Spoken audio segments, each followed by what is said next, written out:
And good morning. It's the 5th of June, 2024, a Wednesday. It's a bit early because we have some significant reports coming out, and for some reason they've changed the timing around. Generally, the numbers start out around 7:30. Now the first number is coming out this morning at 7:15, so in 3 minutes. Then there's another one at 9:45. I don't know. Whatever. Anyway, but it's a big numbers day today. We have something, if I can find the right mouse here. We have today ADP non-farm payroll change, which is out in 2 minutes. That's a 3-star event. Then we have the global corporate composite PMI at 845. S&P Global Services PMI at 845 is 3-star. Then we have a non-ISM, non-manufacturing PMI at 9 o'clock, 3-star. And then, that's the same one. And then we've got crude at 9:30, crude oil inventories at 9:30, which is also a market mover. And that might have some overspill onto the markets we trade today here, which is NQ and the ES, just simply because of the impact on the general economy. I don't trade crude anymore. Used to. I found that I do better if I just focus on one or two instruments and in this case, I focus on the NQ and the ES because they are fairly correlated. I mean, the ES, several of the stocks in the NQ are part of the ES. So there you go. Let's see now. What am I doing? Okay. I'm still eating my fresh pineapple and Vietnamese coffee here. So let me get back to where we are. Overnight. Wait a minute. Wrong mouse. I've got too many keywords and too many mice here. Okay. This is a good view of the overnight. You can see that we were pretty much rotational and took off about 6 o'clock or so. Up new highs, out of range. So if this trend continues so far, we would look to open higher out of range, which is continuing the higher time frame move to the upside. This is the NQ down here, and this is the micro composite over here. And right now these are on full session time, obviously. This is IRT, and this pushes the price levels to Bookmap, which we'll look at now. So here's the Bookmap ES. You can see where that lifted off, just about here, or the overnight mid. Why?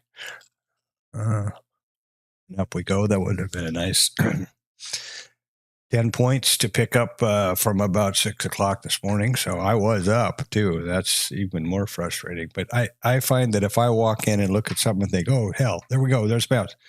Invariably, when I do that and take a trade, I've overreacted or I haven't been fully aware of the market condition, and I pay the price, which is the joy of trading. Trading's a random business, right? So what you try to do is have a statistical probabilistic or statistical approach. And I'll talk about that in a little while. So we're looking to open at this point higher out of range. If the number comes out bad, this could certainly drop down there. Let's just have a little look at where we are here. So here was yesterday's close, the RTH close.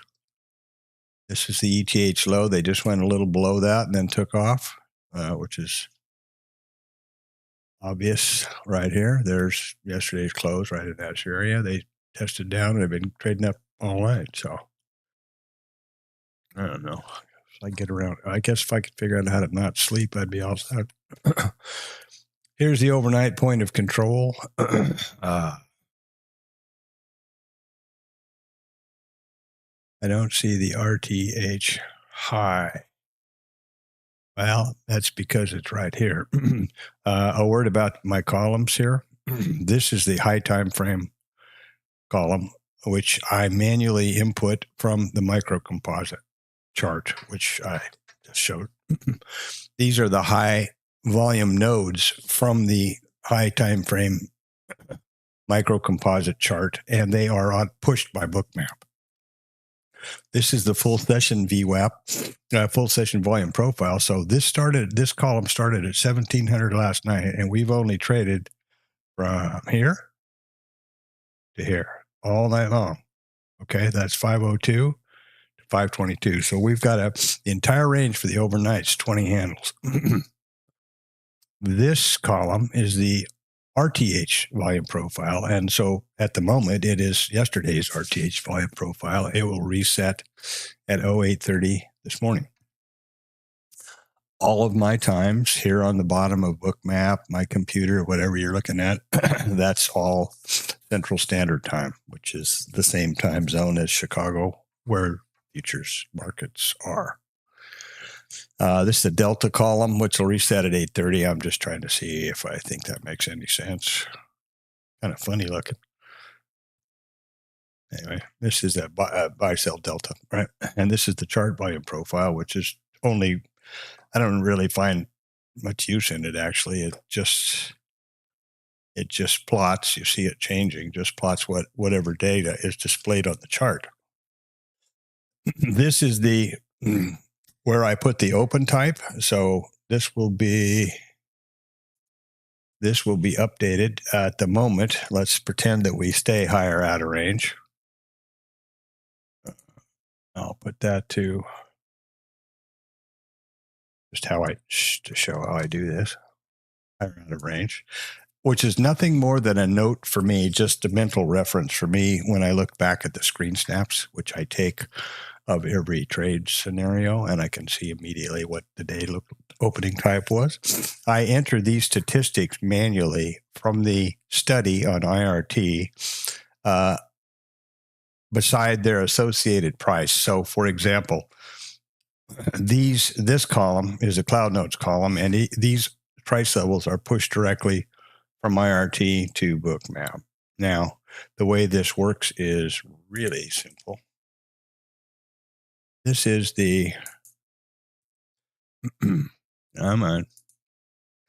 This is my TLab chart, which I post every morning to the TLab at 8:20. Here's the study. Okay, this study is an opening type statistics, and what this does is there's only one variable, and that's the relationship between today's regular trading session hours open as compared to yesterday's regular trading session range and close. So we are opening, in this case, higher out of range. We're higher than yesterday's close, and we're out of yesterday's range. Higher out of range, higher in range, lower in range, lower out of range. Gap low, gap high. Or, that's all it is. That's the only variable. And then within these are these price levels. And the way it works is there's 2,003 days in the study. Of the 2,003 days, 523 of them, or 26.1%, of those 2,000 days opened higher out of range. Of these 521 days that opened higher out of range, 415 of them, 16 of them, 416 times the overnight point of control was revisited by price during the RTH session, which is 79.5%. So I would then go over here. I would go to 79. I would go to the overnight volume point of control, and I would inpoint 79.4. Boop. Yeah, I always do that. It doesn't like it. Okay. And that's all there is to it. And I do that for all these various numbers. I'm not going to do it yet because I want to see what happens with the opening situation based on the numbers that are coming out. It's only, 20 after 7. The number is out 15 minutes ago and I don't see anything happen. So I don't know what's going on with that, but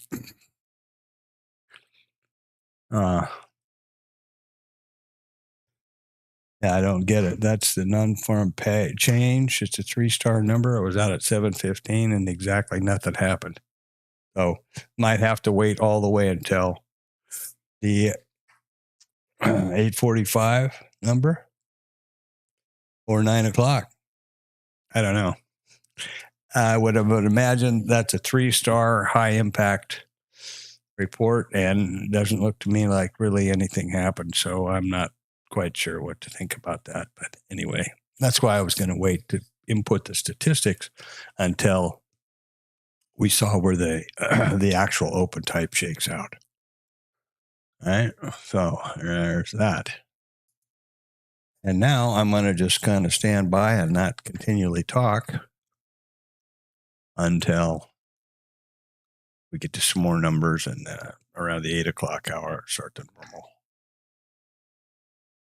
stream. The purpose of this stream is my virtual journal. I narrate so that when I review the stream, I can hear what I was thinking. And obviously I can see what I was thinking by the video. That's the point of it.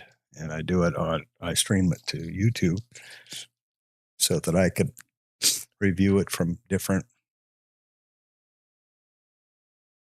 devices, times, whatever. And I can listen to it on my phone as I fall asleep, or my son can check out what I'm doing. That's why it's there. If, a million people want to follow it and I get paid $1 gazillion by YouTube, good for me, but that's not the point of the stream. So I'm not, my goal is not to become a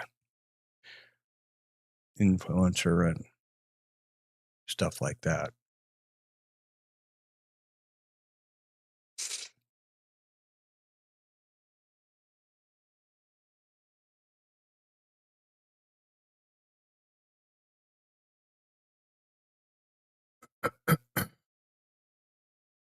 Okay, now. So I'll be on the side here until the normal. I'll watch for these various reports and then pick up the stream as normal around 10 after 8, 15 after, somewhere in there.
So apparently there's a delayed reaction to that report. I guess it took maybe the news readers were sleepy. I don't know.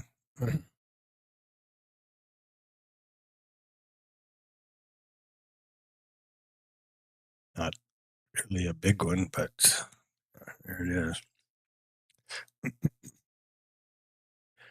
I'm going to set up the multi-bracket here on the MES. This account today is, again, the express funded account, which I managed to get. Look at the difference in time. Look at the difference in the reaction to the report between the MES, the micro, and the regular ES. Funny, huh? Interesting. There's a big bunch of by absorption there, or cell absorption, whichever, these little square guys. Or no. Yeah. Anyway, and then down I went here. Interesting. So anyway, I got this account. Wasn't doing very good last month. Seemed to have a streak. I couldn't do anything right. And so in order to manage risk properly, the first thing you got to do is either scale down, or in my case, I cannot scale down because I use a 2-lot risk neutral package. So what do how do you scale down from 2 to 1, and then you don't have the risk neutral package availability anymore? So what I did in this case is drop from the mini to the micro. That's until I'm back over into the comfort zone for a mini full stop on 2, and then I'll do that. That's the plan, and we'll see what happens. The problem is it's slow going because the minis are $12.50 a tick, right? And the micros are $1.25 a tick. So you got to have, 10 micro point trades, or for every 10 micro points that you make profit or win or whatever, however you want to phrase it, that's only 1 mini point. Yesterday, for example, I had about 27 micro points or so, which was $33 and change. All right. Had I just taken a 1 trade on the mini, that would have been $300 plus $330 and change, right? Profit. So which would have made a considerable difference. But the problem is with the drawdown limit close by, that's not the correct risk management as far as I'm concerned. The ultimate goal of every trader is to be able to trade tomorrow. If you can't do that, what the hell? What's the point? There isn't any, I think. So there's that.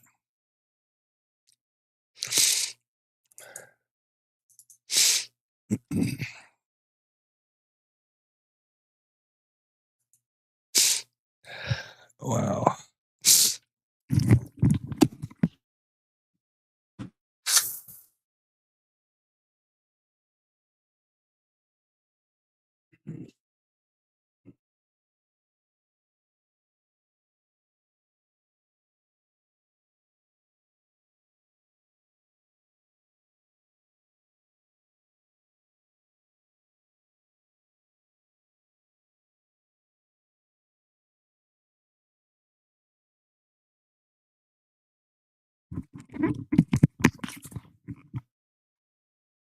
Okay, so there we go. See, now we're just a handful of points above the previous RTH high, which means, if we drop down one more time, we're inside of this whole shooting match here. And I think, what was that, 79.5? I'll enter that again over here. Well, I will admit that my statistics study is on the ES. I don't typically ever trade the micro, but this is a scenario where, it's the only option is to do that for, in my opinion, risk management. I'm risk adverse, so there you go. And I will set up the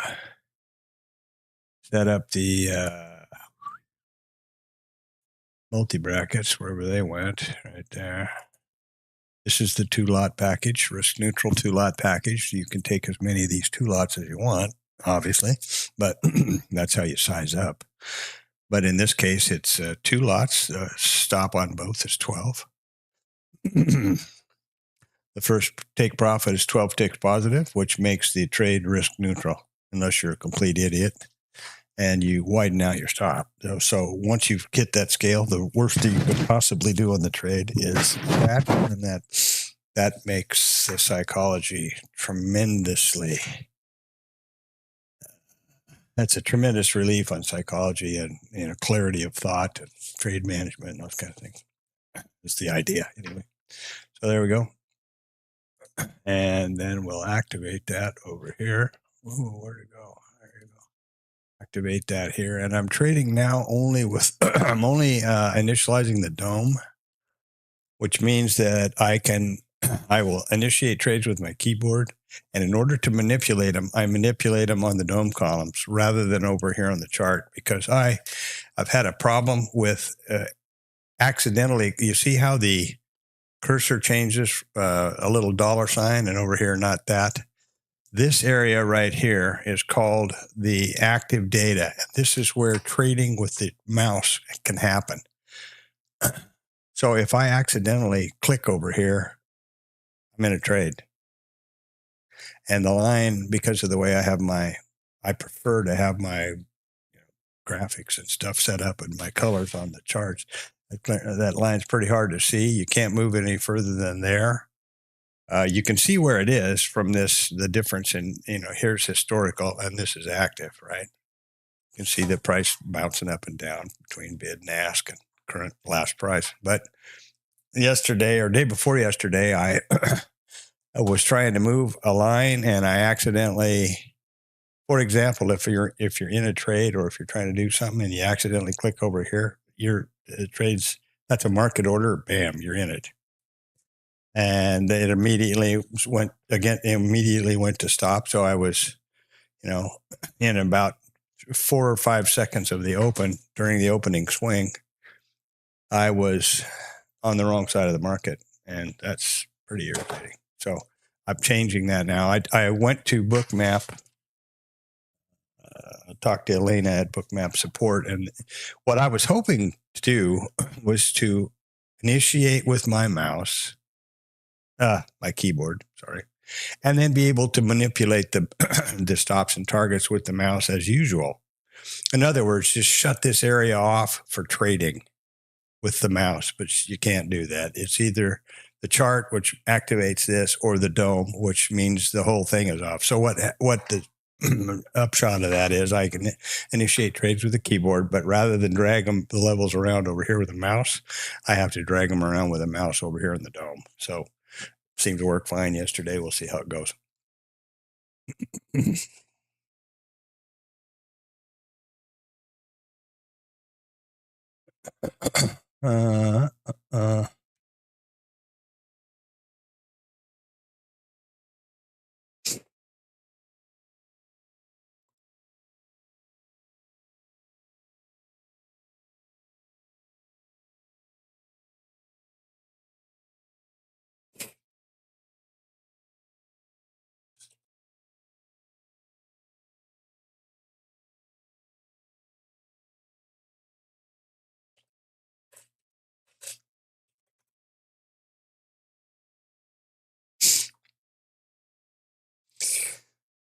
Okay, I've talked about the levels and things here. I'll input those a bit differently,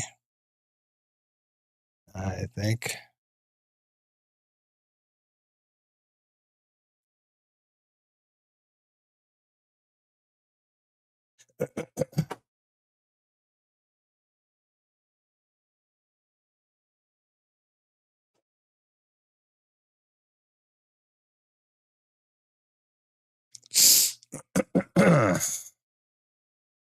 Excuse me.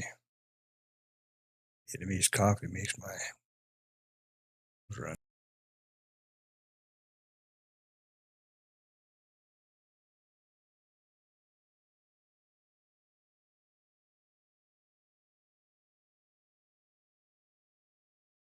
I'm trying to get this stream. The annotation for the stream chapters is kind of a pain in the ass for me. They're important when you go back and look at the streams, but a guy that has some automated software where you just use a hotkey and it automatically grabs timestamp off of OBS and stuff like that isn't quite. He needs to fix it so that it works with the new, latest, and greatest current version of OBS, which I have. And so I'm waiting for that. What I have to do is just keep a text document open over under my OBS on one of my other monitors off screen here and update it. And I'm trying to do this pre-market kind of in order so that I don't have to retype all of them every time. And I don't know how important any of this is, but you get the point. And I'm not, like I said before, my goal is not to be a YouTube guy. I mean, hey, that'd be great. I'd love to have 1 million followers and have, 50 grand a month coming in from YouTube streaming. That'd be super. Take a hell of a lot of pressure off trading, I guess. But because anyway, so I won't go down that rabbit hole, but that's where it is. So we're coming up on 7:45 here. There's no reports now until 8:45 is the next one. And that's a composite PMI, S&P. Then 9 is a ISM non-manufacturing employment, which is only a 2-star. I don't know what the hell the difference is. No, it's 9 o'clock's 3-star. So there you go.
Well, I'm going to have to start rethinking my theories about ETH trading here. Typically, I'm busy doing stuff, school runs and whatever else, so I'm not able to do that. But there's been some really, well-defined, consistent moves in the ETH that are very tradable. And since I have a lot of distractions now when I'm over here, maybe I've got to rethink my game plan here.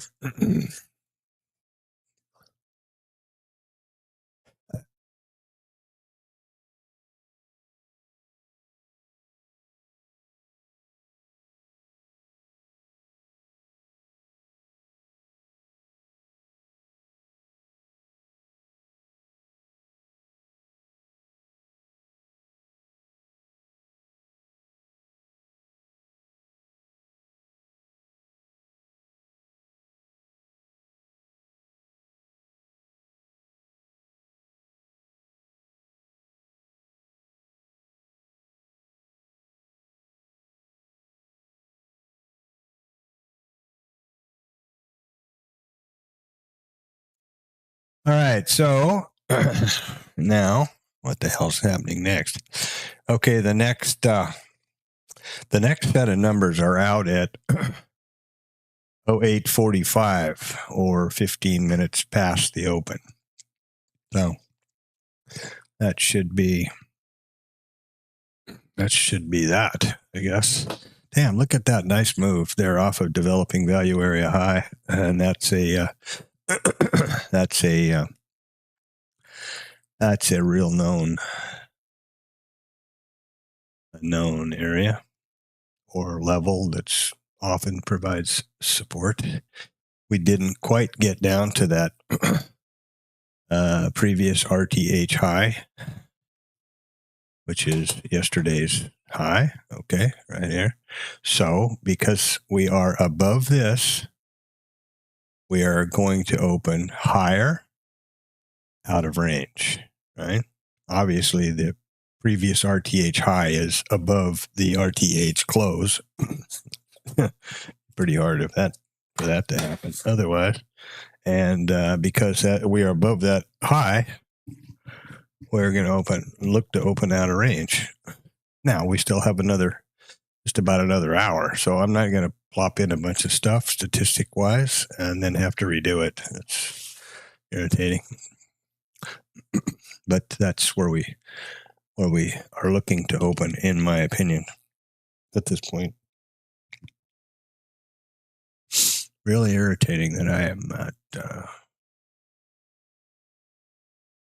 Well, with this account, I can't be cavalier or, at all undisciplined. This has to be exactly calculated, reviewed, anticipated trade, and then back to normal. And I have a couple other accounts, but I want to keep this one. It's kind of a challenge for me to see if I can bring this one back from the brink.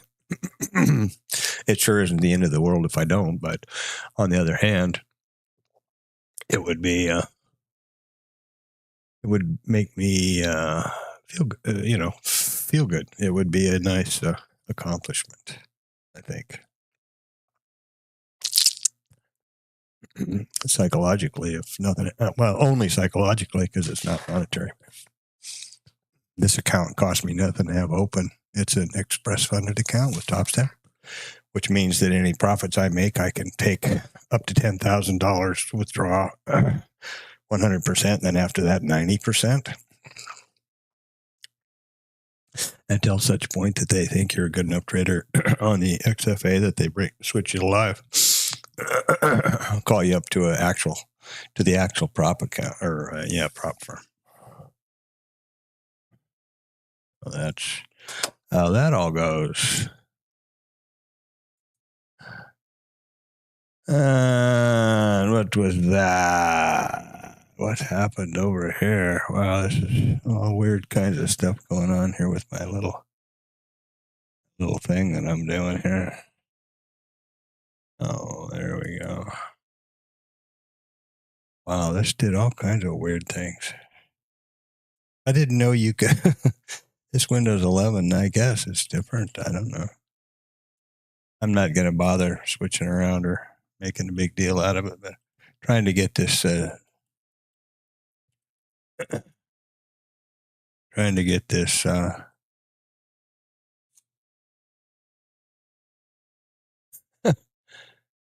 here straightened out. I'm not doing so damn good at it again.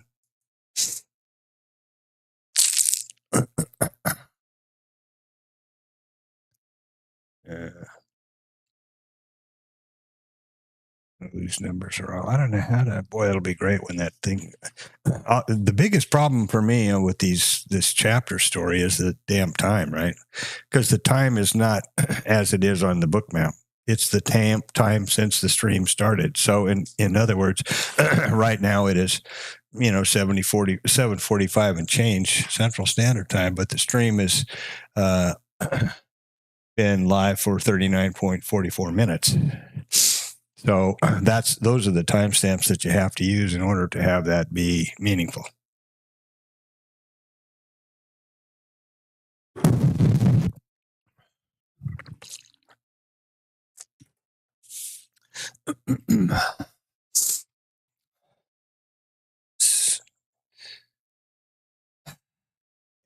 Yeah.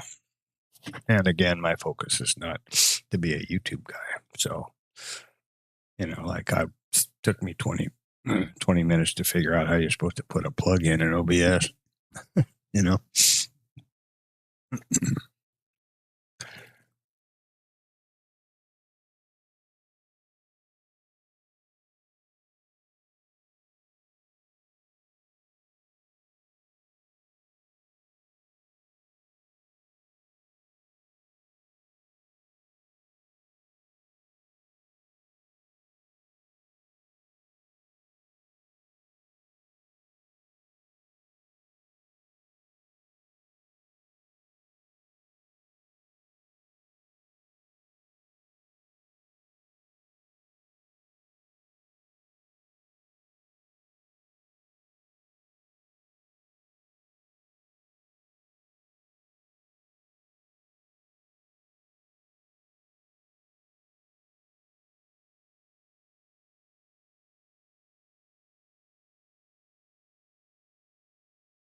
So,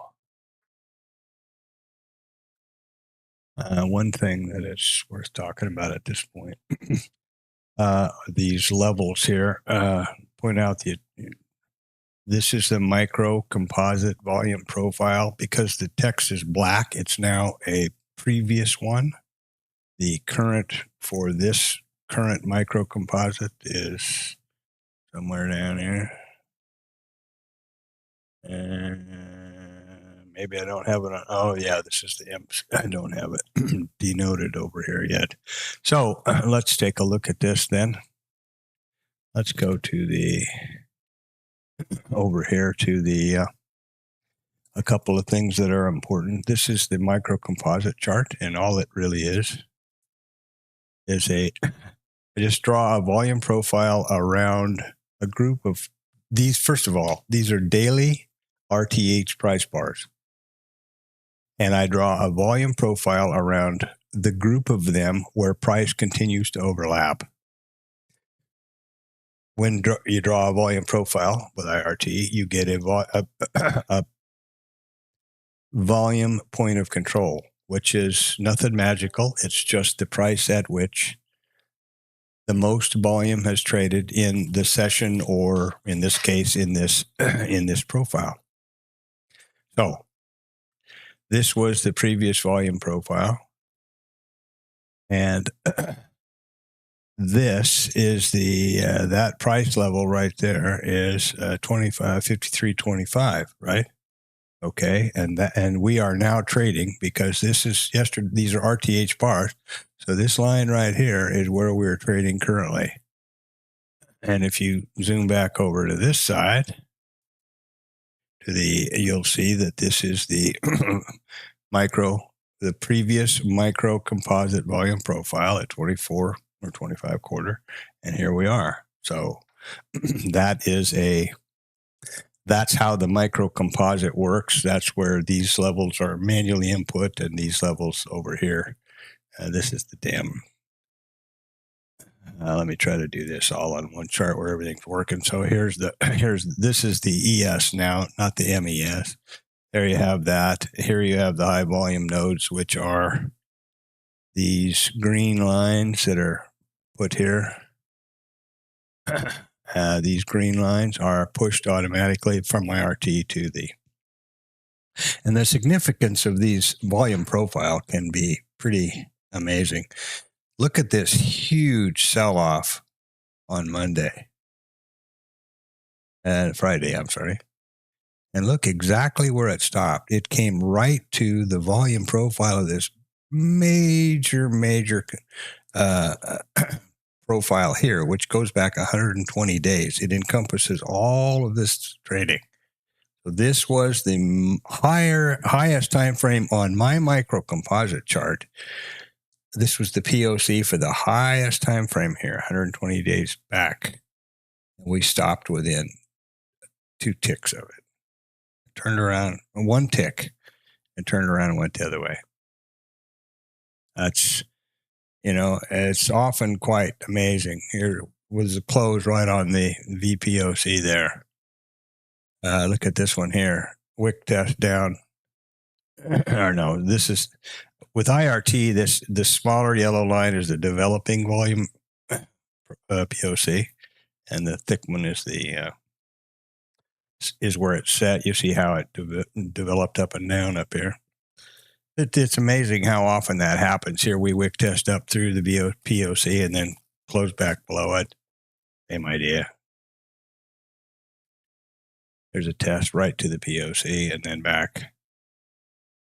And it's sometimes kind of it is a significant reference in all time frames, higher right down to the microstructure. So that's a little bit about that.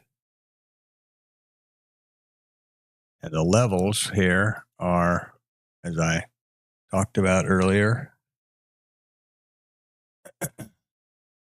from this chart. And then I then publish this to the TLab every day at 8:20. The TLab is a Bookmap Discord chat room.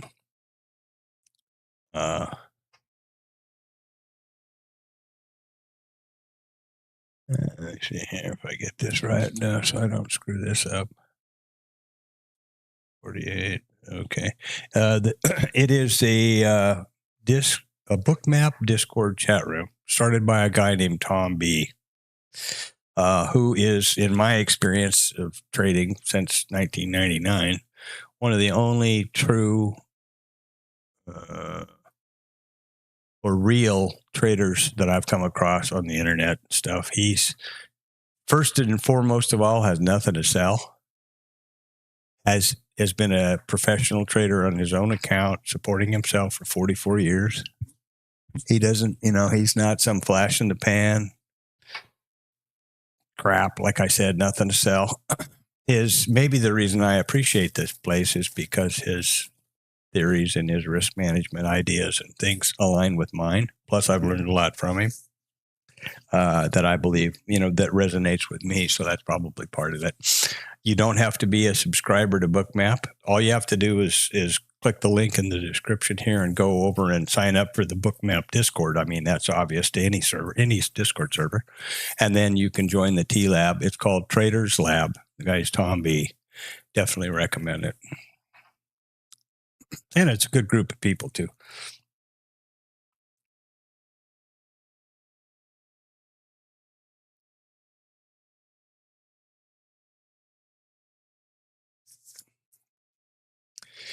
Well, we're increasing our gap away from the previous overnight or previous RTH high. So we're definitely going to look to open higher out of range. That's, and, further frustrate me that we're almost up another 10 points here.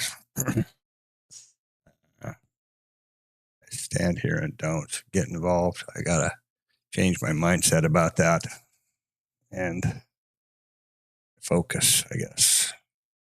Not sure what what the problem is. Another thing that's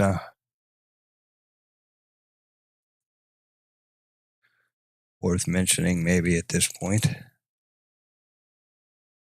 is the concept of trading as a business of statistics and probabilities, or gambling. In order to be, in my opinion, a successful trading business is a business of statistics and probabilities. And there are so many positive sides to that. It's not even funny. But for example, you find a setup that you like or that resonates, you think is valid. You define specifically the criteria for that setup, context, whatever the parameter is. At minimum, it's got to be you've got to be aligned with the context of the day, context of the higher time frame, those kinds of things. And then you have a trigger, and you take a significant amount of that data, of those trades, so that you have a statistically significant data set to analyze. Minimum of 50 trades, in my opinion. And you then decide or determine mathematically and statistically, does this setup have a positive edge or not? I.e., taking this exact setup with this exact criteria, does it win more than it loses? And if the answer to that is yes, that's called positive expectancy, a positive, or the term brandished so much in trading, an edge. Okay? And then if that's the case, and it is, and you have determined a positive edge, then your only mission in life as a trader is to take every one of those setups with that specific criteria that present themselves in the trading market. What does that do for you? Well, first of all, you're not guessing about what to trade. There's no random feelings or thoughts or seat of the pants. You are able to anticipate the upcoming trade because you know the statistics, you know the parameters, you know the requirements for that setup, and therefore you're able to anticipate it setting up, and you're ready to take it when it presents itself. So that eliminates a big part of that. You have the psychological comfort of knowing that that trade has a positive edge, and you then rely on the law of large numbers to manifest positively to your account, as opposed to whipping and spurring, gunslinging, whatever, right? Gambling. And if this analogy sounds familiar, it's because it is. This is exactly the gaming theory business model from the point of view of a casino. They only play games which they have determined and vetted. Another vetting means they have proven that there is a statistically significant edge for that game with those rules. And their only mission is without emotion. You ever see a dealer start crying? You ever see a pit boss freak out? No, of course not. They are completely unemotional because their only mission is to just trade as many hands of 21 as they possibly can.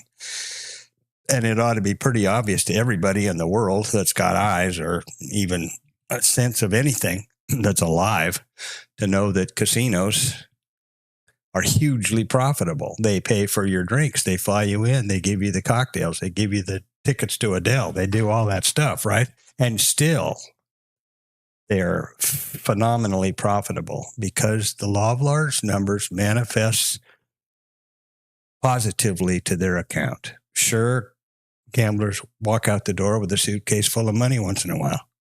Do you see the dealers being fired? Do you see the casinos changing the rules? Absolutely not.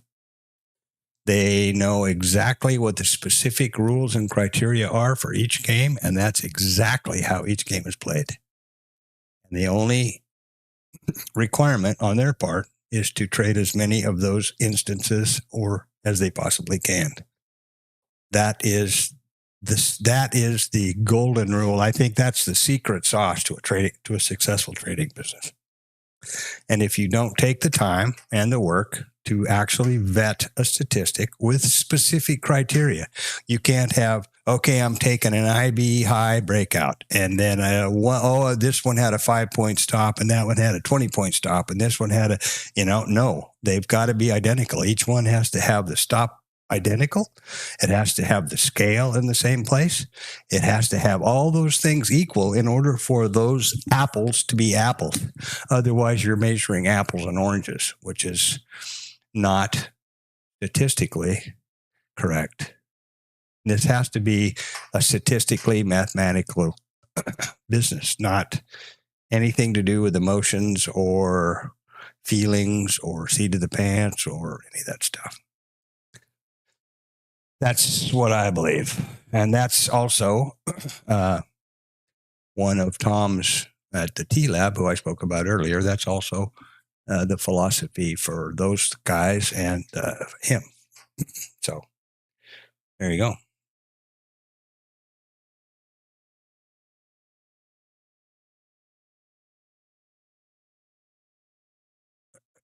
And look at this thing go. Man, I'm so disappointed that I didn't take this test of the previous high. Look at that. 13 points so far. Now,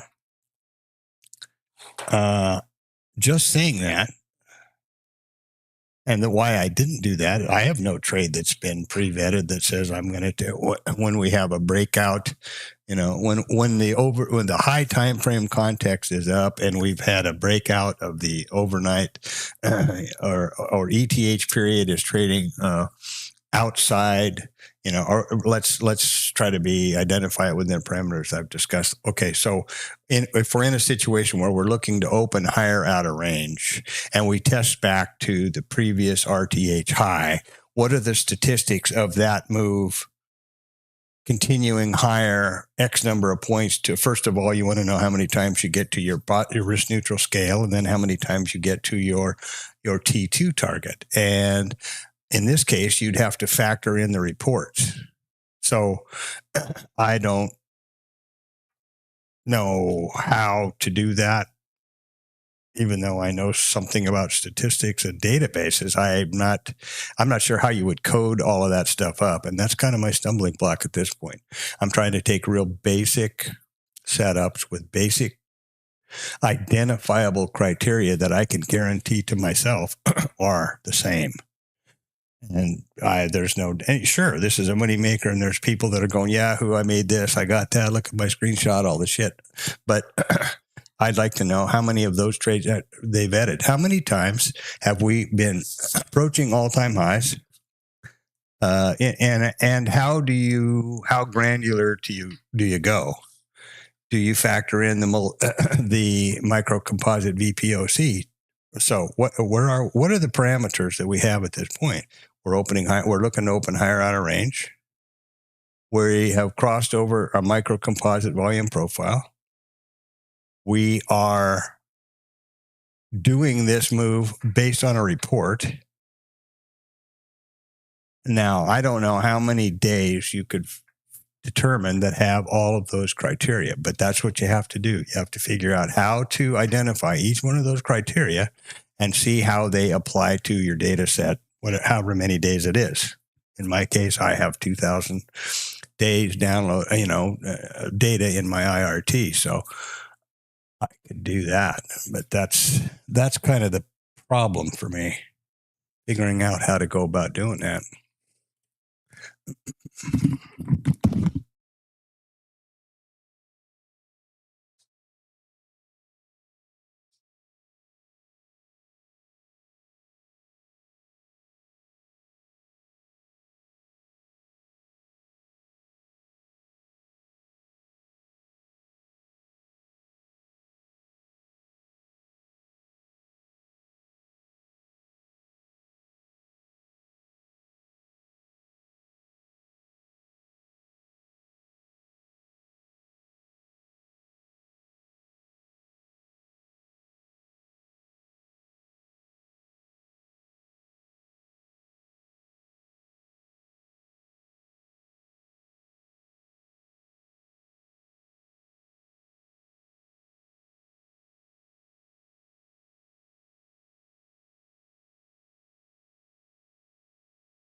Now we have a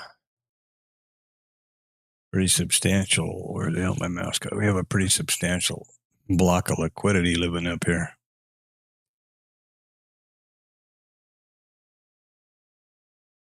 This is the ES Mini, so try to keep that. Look at these. Funny.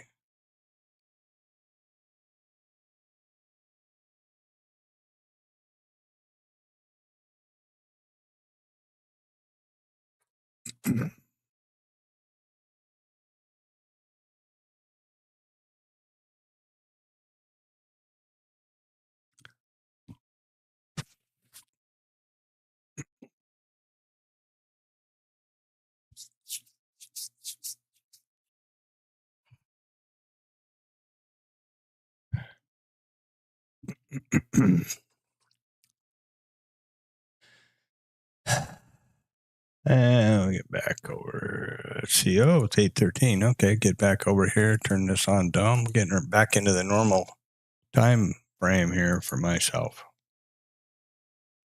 Okay, I'm going to post the the IRT chart to Bookmap. Jesus Christ. The IRT chart to the TLab, which I post every morning about 8:20, just to give those who don't have reference or availability of IRT or similar, Sierra or whatever, so they can see their references and their numbers. I also have a share a link for the Cloud Note columns for ES and NQ, which several members over there use, so that they're their Bookmap levels look like. They have all these levels if they want to choose to do that. This is the high volume node, which I don't push from. I don't bother with on the micros because I very seldom trade the micros, as I mentioned earlier.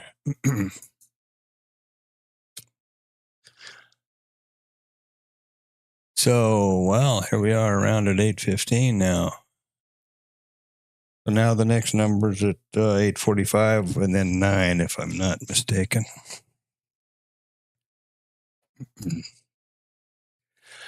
Yeah, we have global services PMI at 8:45.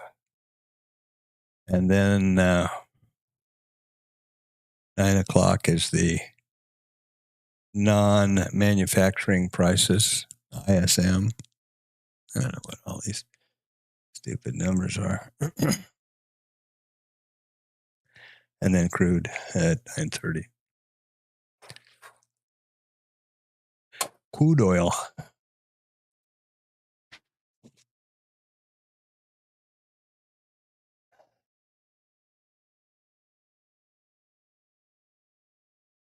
The hell is that? I don't even know what that is. That's some guy standing in front of a car.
Minutes, we'll get this post off, and then we'll be ready for the open.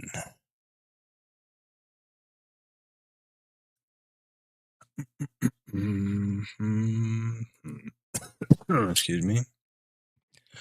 Get all this pre-market noise out of the way. Considering I've been here since 6.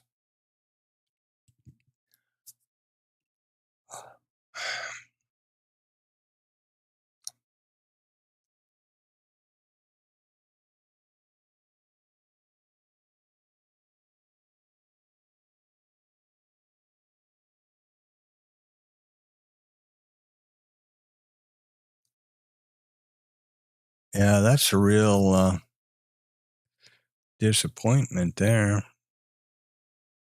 And this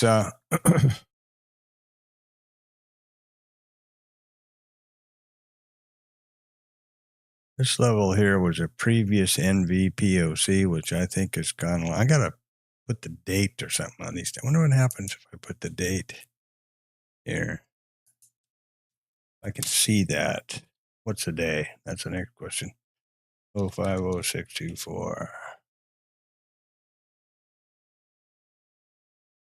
Okay. Ah, there we go. Well, that's something to do. I'm going to do that from now on. Now I know how to put the date on these things, so I'm not going, where the hell is that from? Oh, good. Well, that's an interesting idea there. I didn't show that, I guess. What I'm talking about is these flags. For example, I didn't know when that naked volume point of control was. I'd have to go back to my IRT, switch it to the day time frame, and see where that naked volume point of control is, which is what these red lines are. But you can't do that on the full session chart because you've got nighttime in here, right?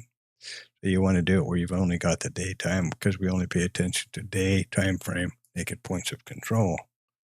So what I'm going to do going forward is I just discovered I can type, oops. When I enter the flag, I can put the date. And there we go. That's great. Now that's not the correct date, but,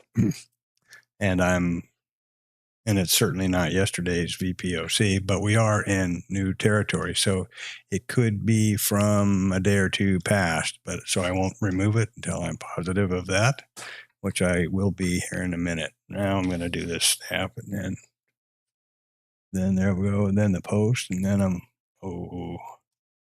okay to go here.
And again, don't know how long I've been talking to a muted mic. Boy, I got to get that Stream Deck thing. But I just have a line in the sand for myself that I'm not going to do that until I'm paid for it out of the profits withdrawn from this express funded account. So, there we go. Now I'm going to hit the bio break, fill up the water bottle, chase the cats around, or pet the cats and chase mama, however that goes. Anyway.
And we're open.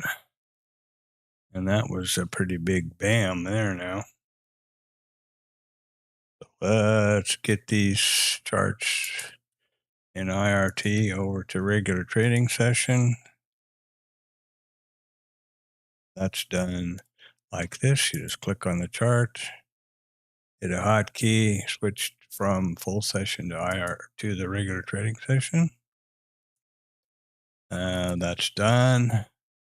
This is the micro composite layout, and this is the ES. There's no lags here, so that's a good thing. I'm going to save this story so everybody's happy. Get this, whoa, big gap up. So we are, well, we were a gap up, and looks like we're going to close up here pretty quick. What I start doing now is tracking or flagging the the migrating volume POCs, and I do that like this right here. Not that I cannot see these on IRT. Oops, don't want that. Which I can, obviously.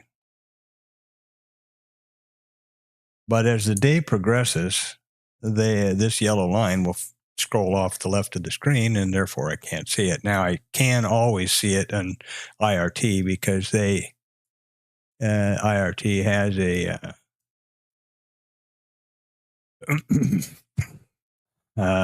it's called Developing Volume Profile, or Developing POC. So I can always see that over there. Now, are we going to close this gap, or what are we going to do here?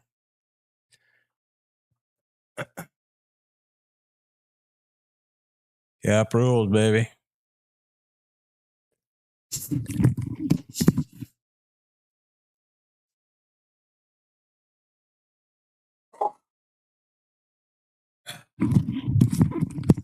Wow. Headset off, and I can't hit the mute button fast enough. Sorry about that.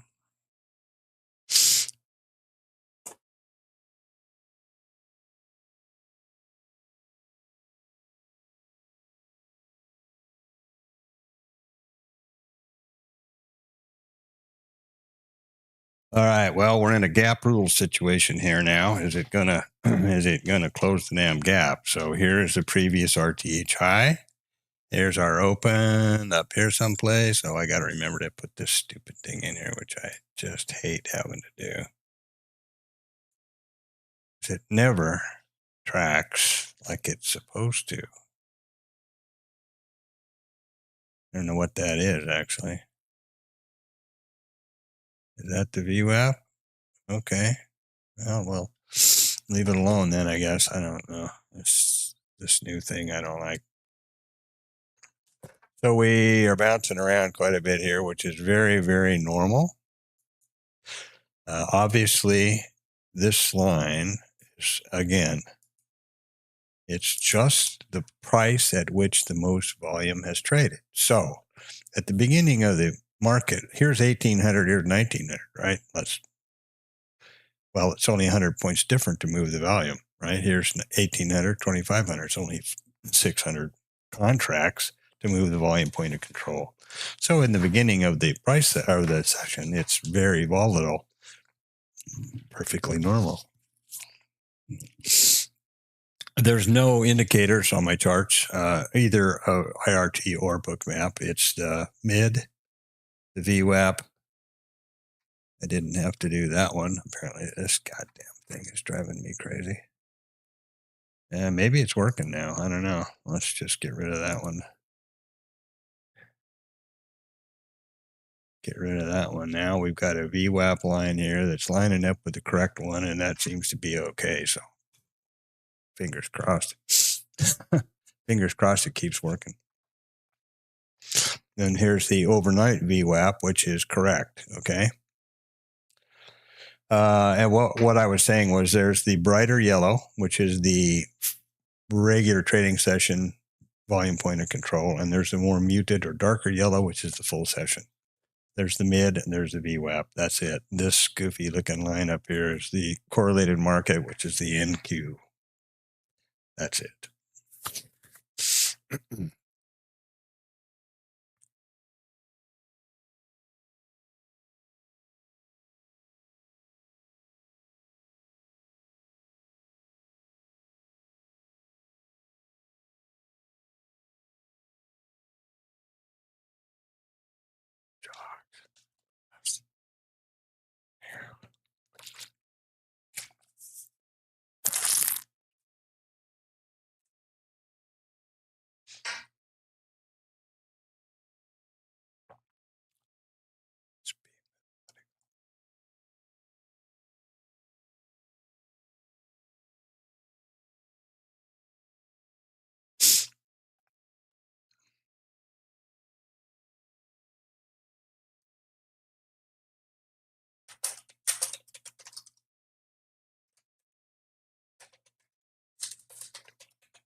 Well, we've had the not much of an opening swing high. They opened straight off, and we've been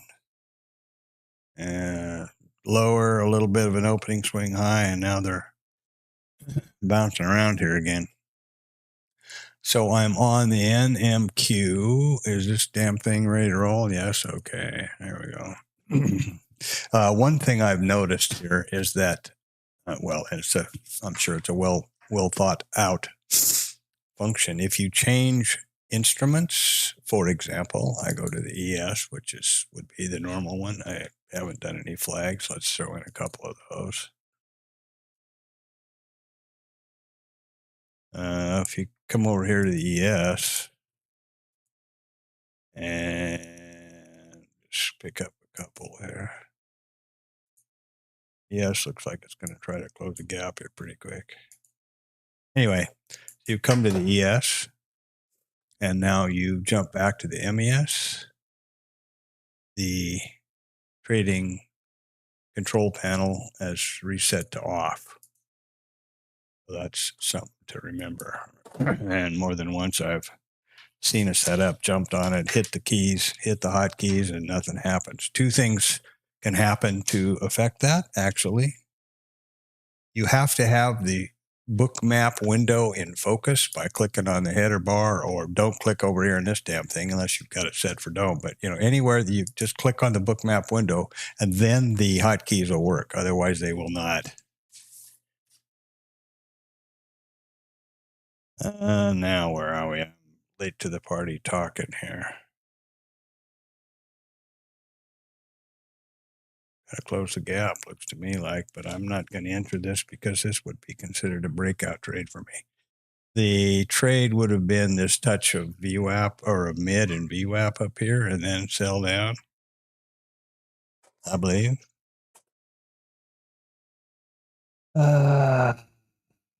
Okay. Let's see here. Where are we? 6.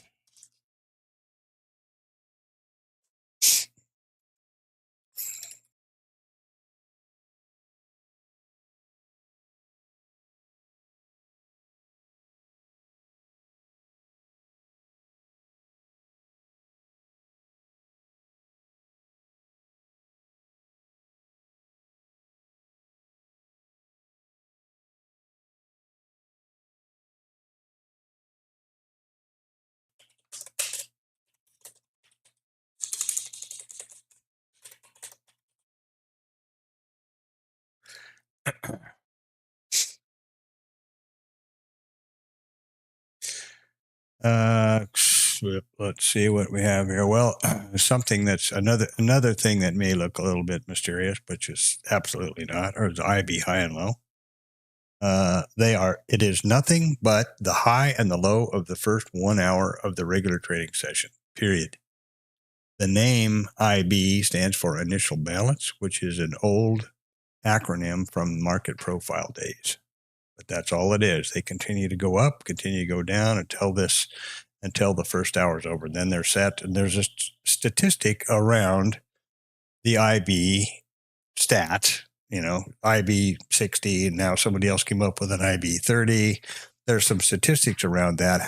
What percentage of time in always tied back to the open, what percentage of time will price take out one or the other? So that's the IB stat, IB60 stat.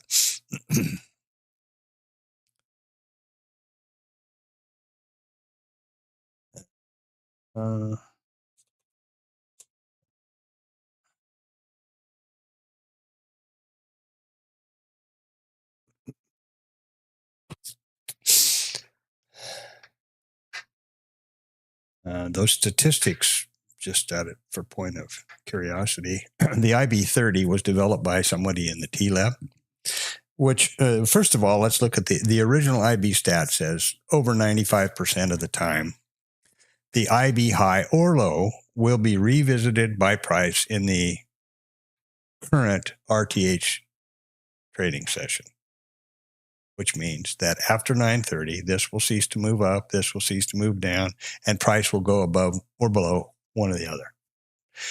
Someone else figured out in the Traders Lab, Bookmap, Discord, Traders Lab chat, that also there's an equally high probability, at least plus 85% of the time, the high of the first 30 minutes or the low of the first 30 minutes will be exceeded by price in the second 30-minute period. So the Traders Lab guys latched onto that, and that it's now referred to as the IB30, and the original old-time one is the IB60.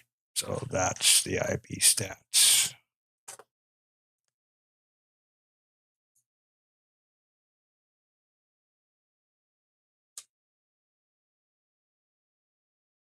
I guess I've got my snaps all up to date. Okay, now, and we're in gap configuration.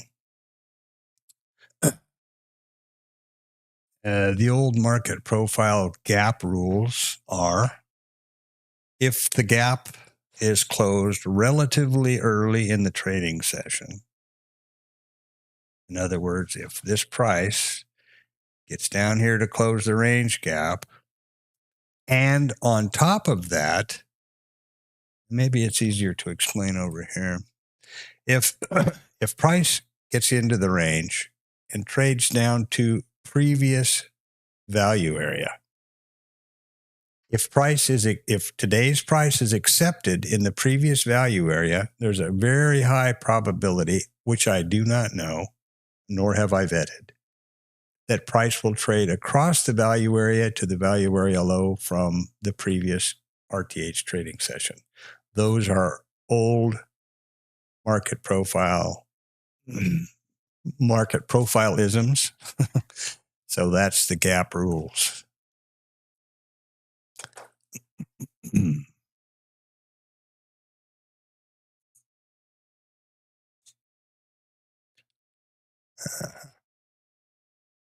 There you go. And we've traded down. We got the IB down here just about to the overnight or full session. Ooh, here we go with that news number at 45. So you see the absorption and the trading and a flurry of stuff going on here. That's the number at 45, and I had completely spaced that out. We were having that number at 45. I was not in the trade, but that's brain fart on my part. I was busy jabbering about the gap rules and lost track of the time. I don't know why they suddenly started putting out numbers at all these random times. It always used to be 7:30 and then 8. And, I mean, as recently as last month, forever. And now it's 8:15, 8:45. And I don't know. I guess they're trying to get the, attention. I don't know.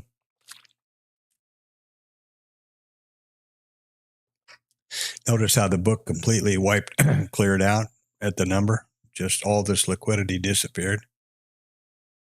Now it's sneaking back in there. But, yeah.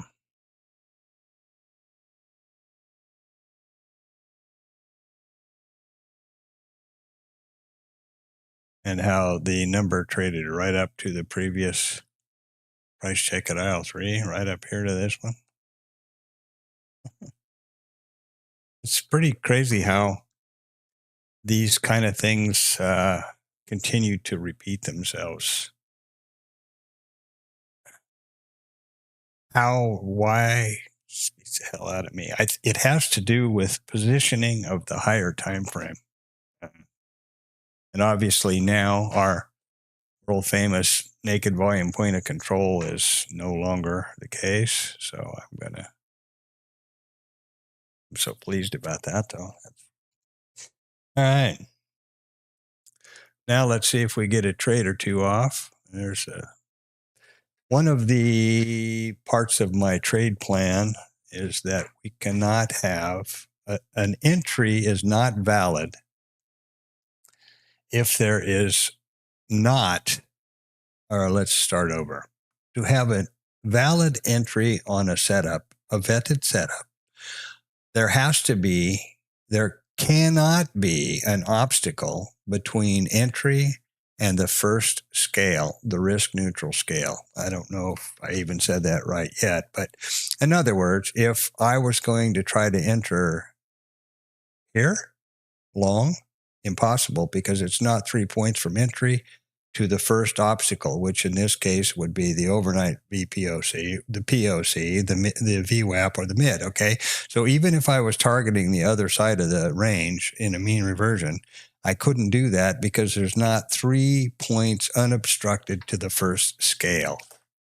I hope I said that right because it's important. Sometimes I get confused trying to think about more than 36. Oh, man, I don't know what happened. Son of a bitch. This thing is doing the craziest stuff I ever saw in my life. I don't know how or why. God, now it's writing backwards. This is crazy. How the hell did I do that? I don't know. I don't know how I did this at all. Somehow I hit some key and now all of a sudden the columns are all different on my thing. Wow.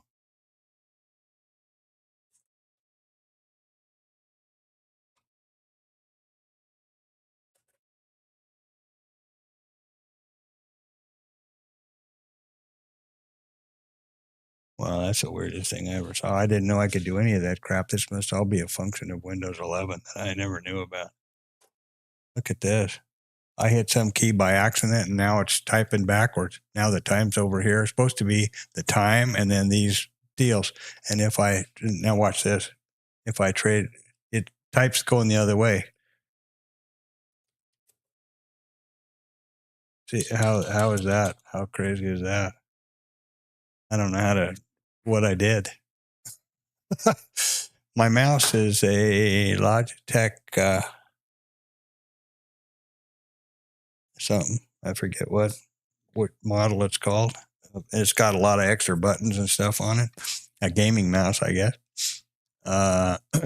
And sometimes I'll hit one by accident, like I'll bump it into the keyboard or something like that when I'm not looking. And this thing is this new text deal in window. Oh, there we go. Look at this big, look at that.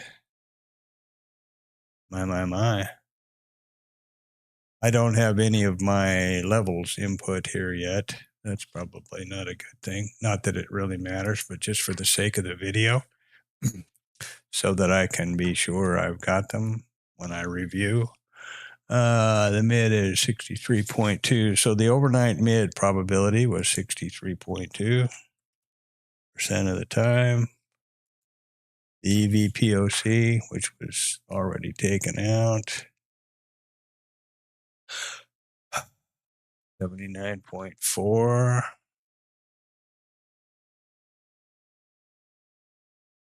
Wherever the hell that really was when it started. Oh, here we go, 79.5. All right, so I had that in there.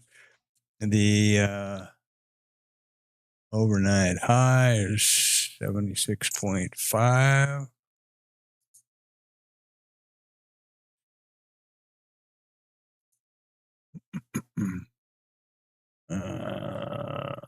What previous high? That would close the gap. 63.4.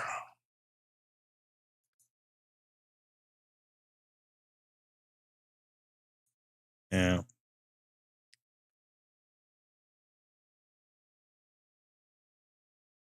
So that was quite a consolidation and sell off down to the overnight mid and the overnight VWAP. I wonder if that's in there somewhere.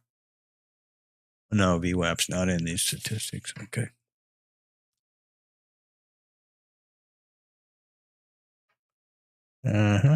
Boom. Make sure I've got everything set up right. Sometimes I get all ahead of myself here. Well, it looks like we're heading for the top now. Real tight consolidation here.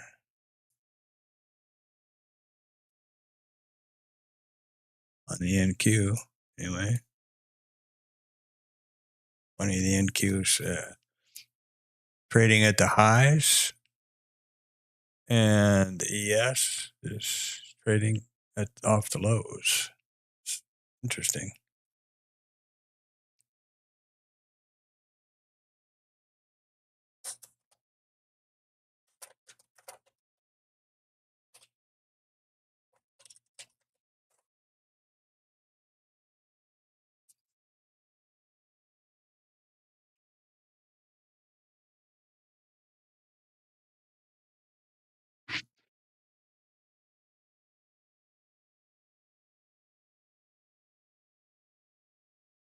The most common and highest probability statistic every day in every open type seems to always be, out of 2003 days, is the overnight volume point of control, which again is the place at which the most amount of volume traded in the overnight. That doesn't look right to me.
I wish there was a way,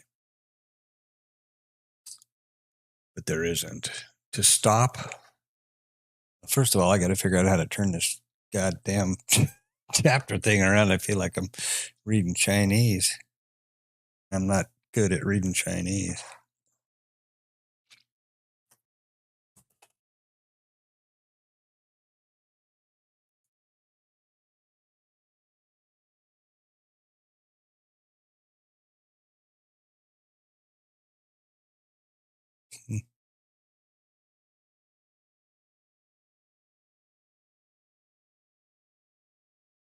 Well, that's just too weird.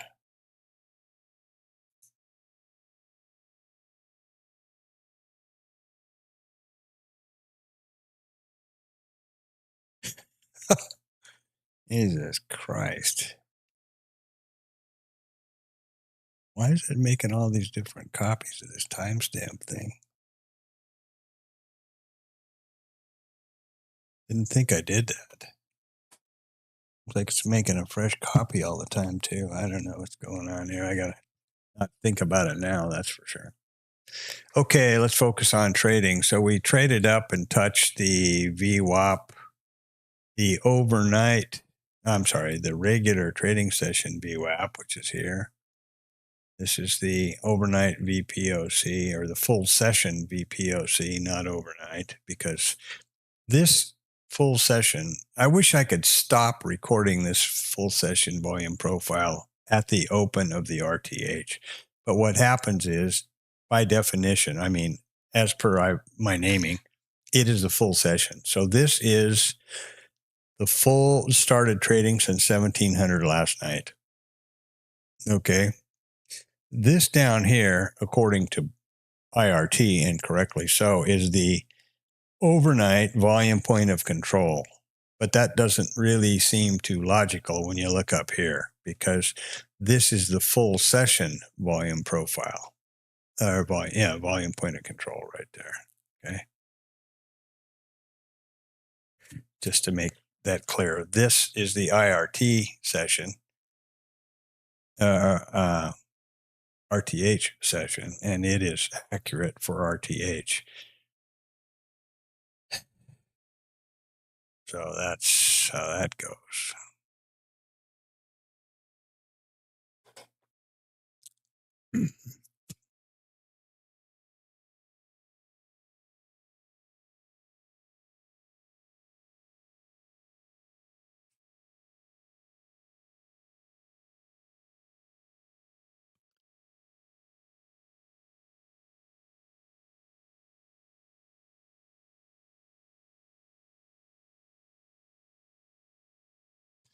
That's just about the weirdest damn thing. It's typing from somewhere to somewhere. I don't know.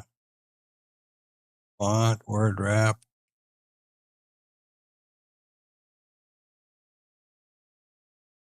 Boy, that is weird.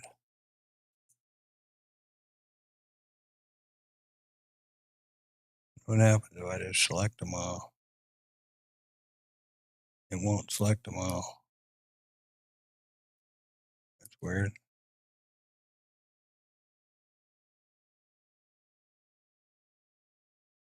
Now, what the hell did I do?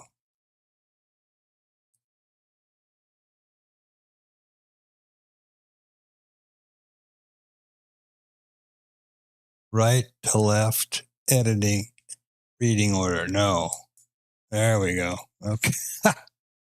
Jesus, how the hell that works? That must be for Chinese people that are used to reading right to left, I guess, or Asian. Very cool. Imagine they do all of this complicated programming and Windows. Windows, the guys deserve every penny they make, man, as far as I'm concerned. All of the complicated functionality within this, that program, and for all the languages and, fonts and character sets and all that. Jesus, it's just incredible. Wow, look at that. 9 o'clock number. Oh, that wasn't a good one. I didn't like that. Well, there's why you don't want to be in a position at a number. How would you how would you possibly manage the risk in a liquidity vacuum like this? Impossible. You have your stop up here someplace, and if it's, you could be, get a postcard in 2 weeks of when the hell you got out. It's just, it's amazing. Everything's trying to catch up here.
So somebody's talking about taking a VPOC migration trade south, targeting some of these lower numbers down here, and then getting his target. One of the TLab guys. Oh, good for him. And that's the kind of trades I need to be taking in order to get this account where it ought to be. Back to reality where I can just be trading them minis. So weirdest thing, I've never really been in a long extended drawdown like that for, week, couple of 3 weeks, a month, I guess, month and a week or something. And couldn't seem to hit my ass with both hands. Even when I switched to the mini or the micros too late. So that's been noted in my thinking in my journal. That needs to be after, I guess, 2 stops or something. That needs to be the next maneuver.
Okay.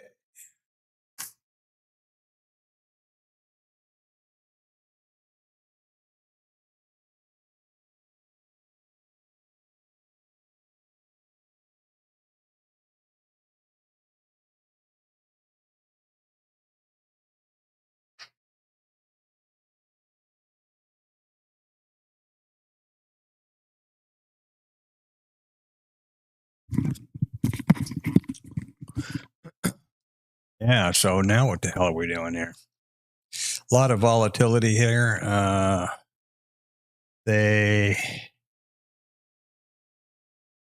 Something's happening. I don't know what. This report, screwed everything up, and now there is price discovery going on to figure out what the hell is up, I think. Will they take it down to the IB low? They got down to the previous high, didn't get accepted into that range. Excuse me. Pretty.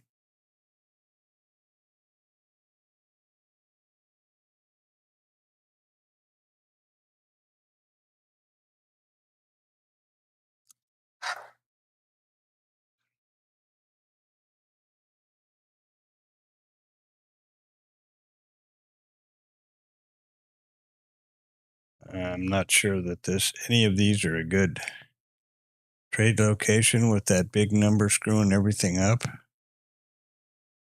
But I'm kind of thinking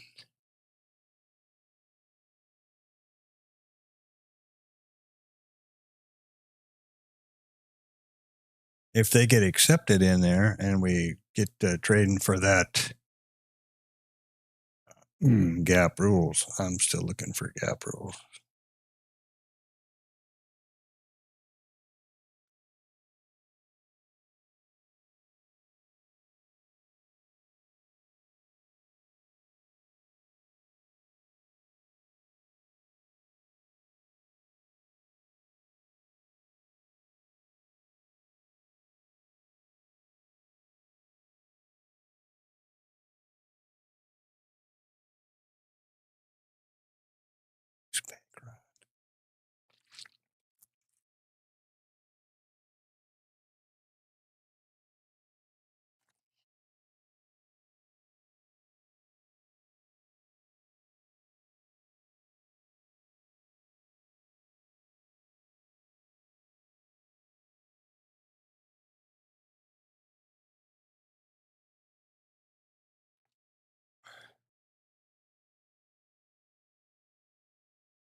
Big, obvious low volume spike down here to this IB low and settlement on that number.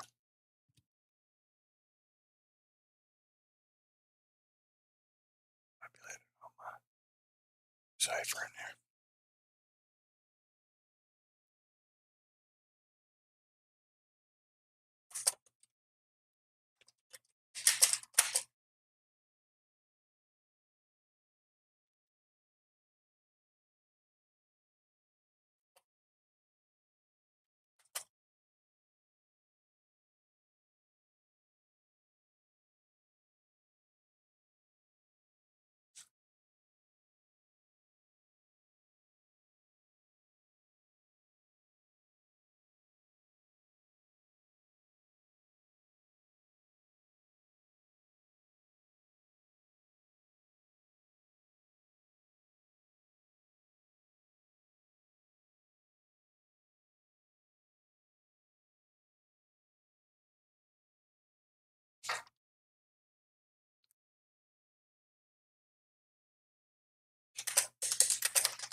So let's see now.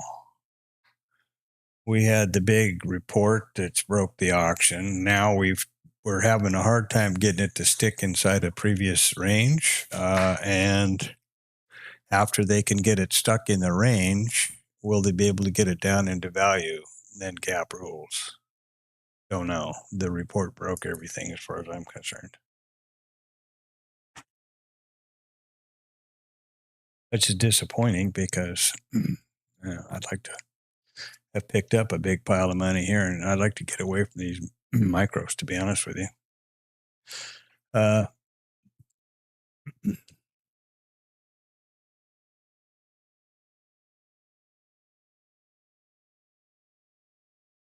Real tough to build back some account cushion at $1.25 a tick.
Well,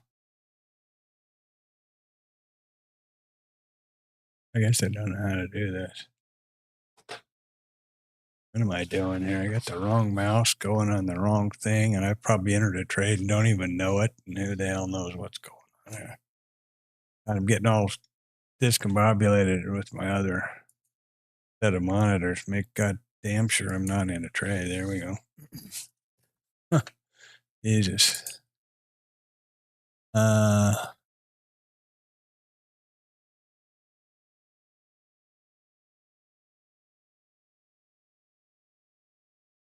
Now I'll copy this and see what happens.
So we have just, wherever my mouse went, we've just now traded up to this previous VPOC and the micro composite. I will now include those.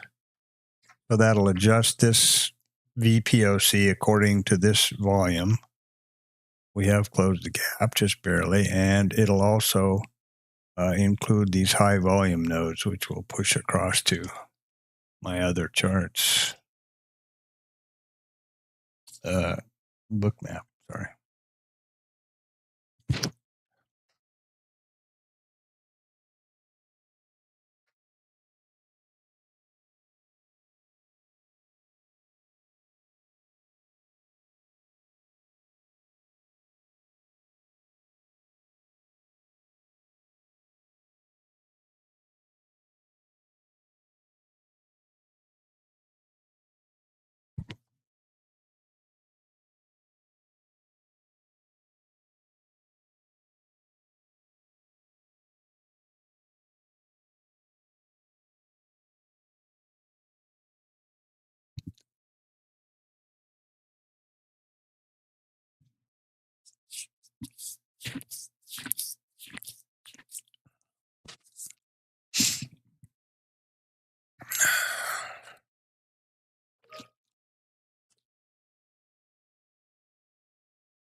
Okay, so I don't know where the hell I am now. I got stuff going on both machines, and I'm not a multitasker, so I have a lot of stuff here in this office. 3 keyboards, couple of mice, 3 computers, 5 monitors.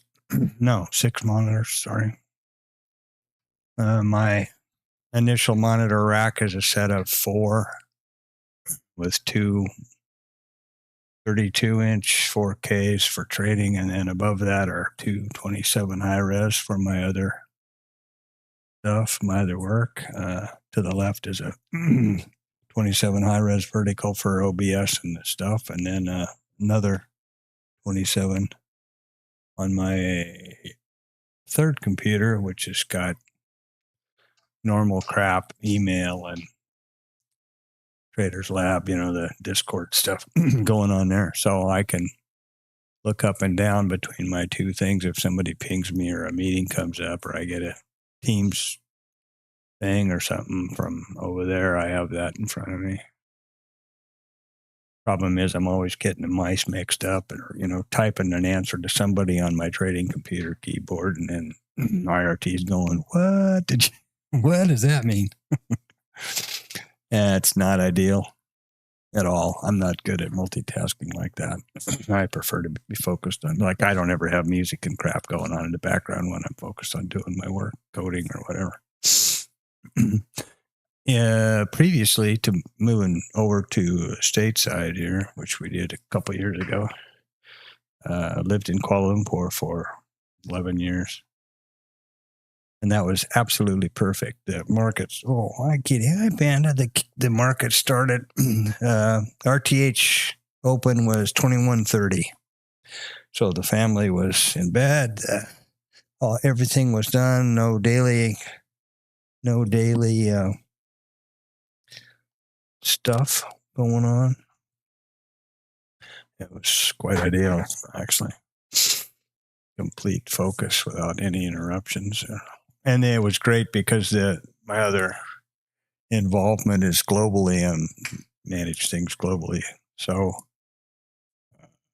being in Asia, that's the head of the day, right? That's the top of the day. So when I would go to bed, then a few hours later, other people would come online, but that was not expecting any response out of me. Over here, I'm at the tail of the day, so the tail is wagging the dog. Everybody wants me to be involved. And after COVID, I swear to God, so many meetings and teams and that crap. I think people 90% of which I think are just people liking the sound of their own voice, really, or trying to be relevant. You know what I mean? I don't know. Anyway, it's annoying. I'm actually seriously considering trying to develop an all-night or an ETH trading plan where I don't have to deal with it.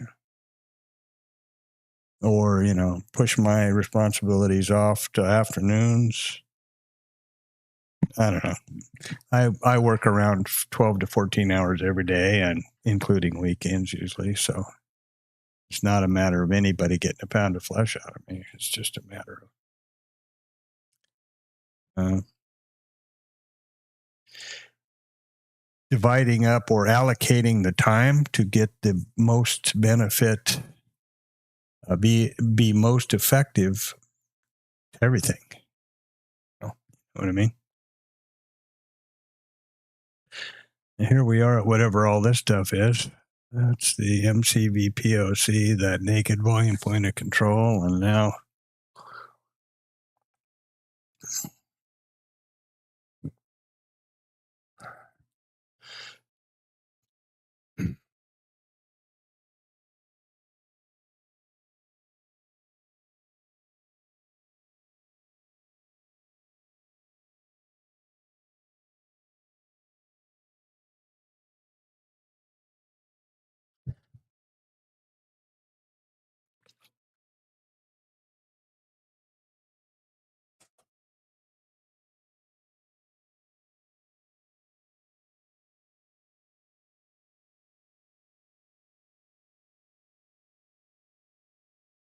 I would certainly like to bang another trade or two out of here. A good one. Obviously, with RMT, I missed some really good opportunities. That's my version of rear view mirror trading, which seems to be the stock and trade of the majority of internet gurus. But and it's so freaking easy, you know. I saw this consolidation right here. I took this IB low and I got out here on scale and got out of my runners or whatever the hell they want to say. Yeah, anybody, my 6-year-old, 16-year-old daughter can do that.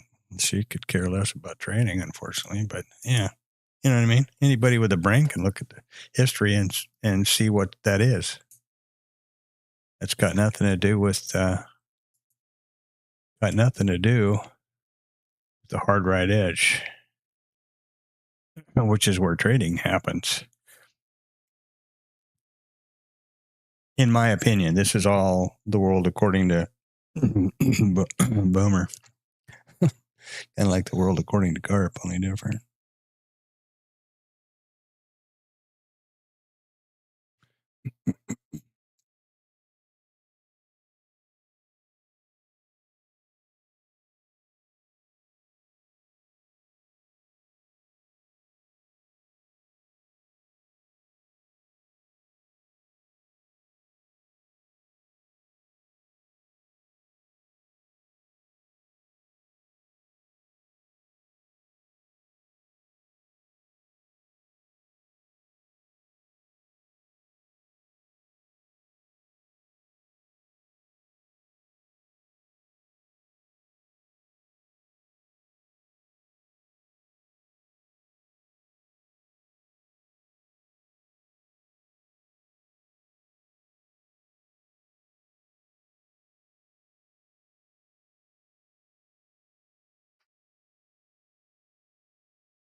Okie dokie. Here we go back up to that high some more.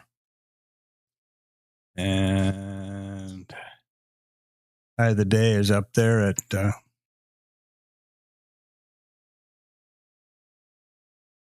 ETH high is just lurking about it.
And so there was the IB30 stat, which was right there. And we've taken it out, and we'll pull back to it. Now, will we get an IB continuation, which is take it out, pull back, continue up, or an IB failure, which is come up here and go down? Typically, IB failures are a valid trade option or idea in a rotational market, which is essentially what we have.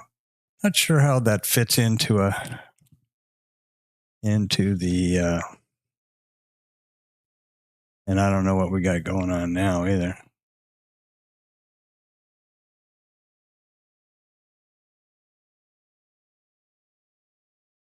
Make sure the window's initialized so my keyboard works. Make sure I got that damn thing on. Okay.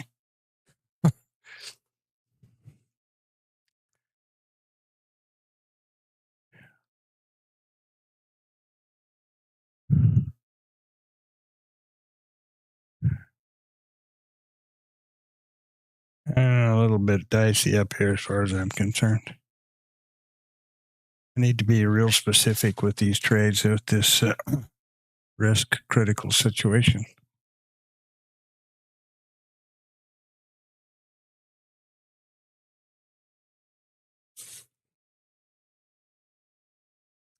A lot of buying and not getting anywhere. Now, maybe there couldn't be stops.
Now, if I took a trade, I would be thinking about this as a breakout, which, as I have said more than once, but I try to repeat to keep. And it's so hard to. I feel breakouts are a FOMO type of FOMO for me, and I realize it's a viable trade. Viable trade setup for other traders, but I seem to get burned every time, and it puts you in such a bad spot. You enter along here, 30, right? 27 right down here, just below that open, and which is a real common location, and below these other levels is your stop. And there you go. That's exactly why that's a bad idea. I think.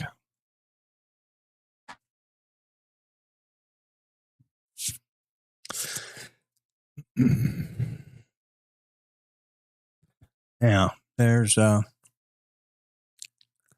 that's why this is shaky ground. Now, where are they going to pull her back to? The point of control and do a mean reversion? now, you know.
I am not thinking this is an area to engage. It looks a little toppy, and you know, they taught the long lesson right here for sure. Now, is that, you know, are they going to break it out?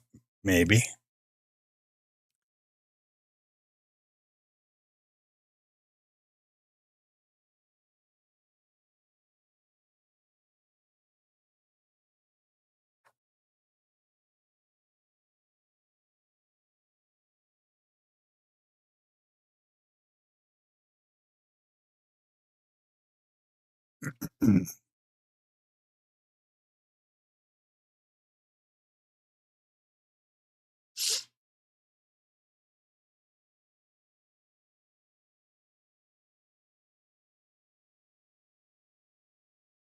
Doesn't look like my RT's shorting right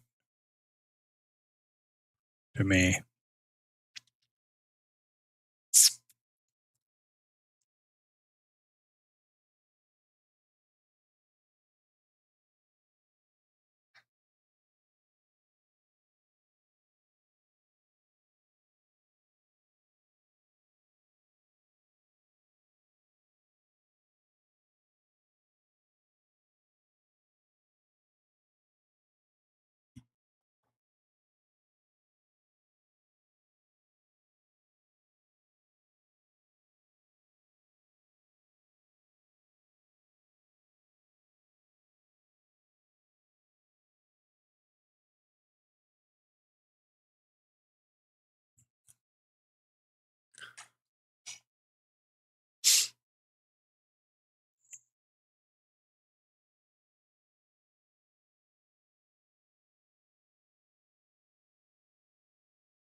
Hello.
Well, what are we going to do here now?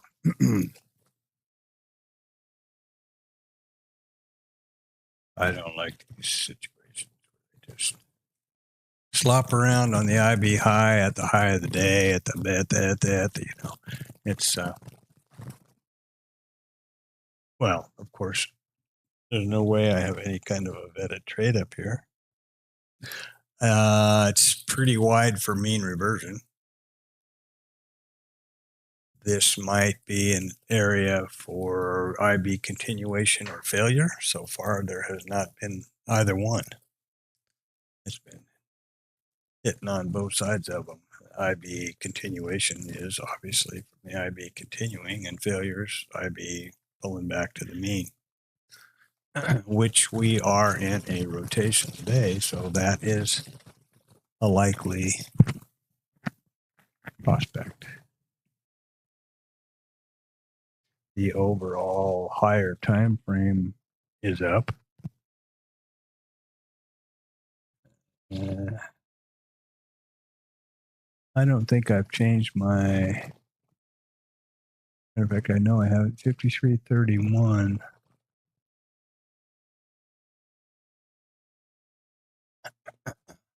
This is the MC top.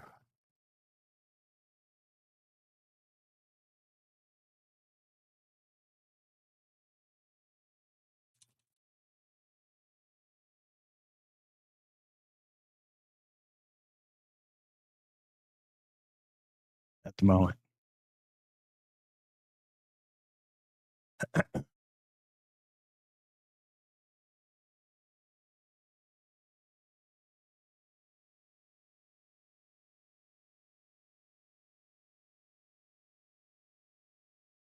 Previous MC high is right there. Just above the all-time high, which is doesn't make any sense. Obviously, it's got to be up. I can't put two things at the same place. I guess I could put that over here, but then it's going to be. I remove my iCloud, the cloud notes, or these notes in this column every day. So, yeah, I'm going to do my usual thing, which is something that's not current is changed it. I changed the text to black. That way I know what the hell is going on. Is that correct? Now let's see. 53.58 quarter. Yep. No. What the hell? 53.58 quarter. That's not even close then, is it?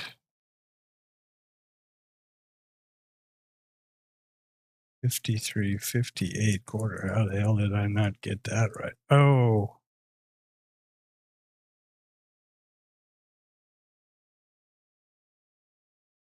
Wow, I wonder if that's a difference of the instruments.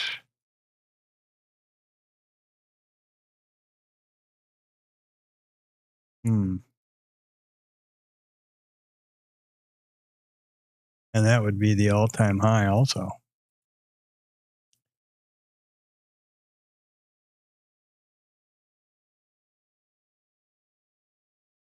I'm going to make this the same. Why not? Okay.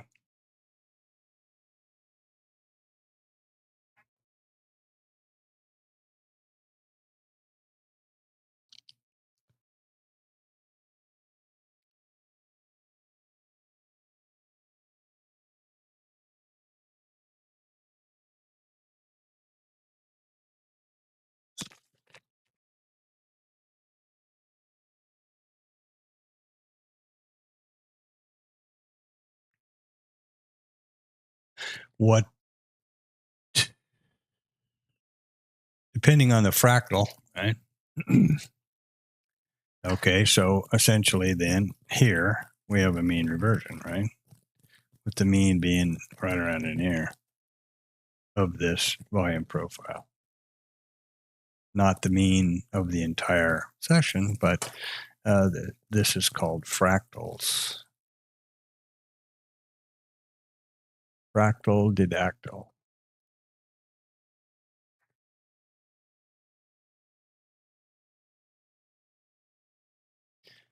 And it may just horse around up here for some time now. It's now approaching 10 o'clock.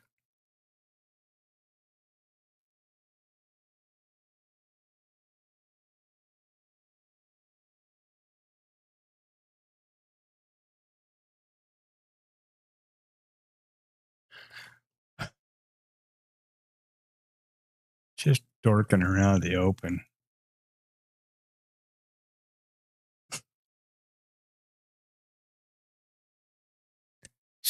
One would have to imagine that all of these shots at the high are putting a lot of stops up there.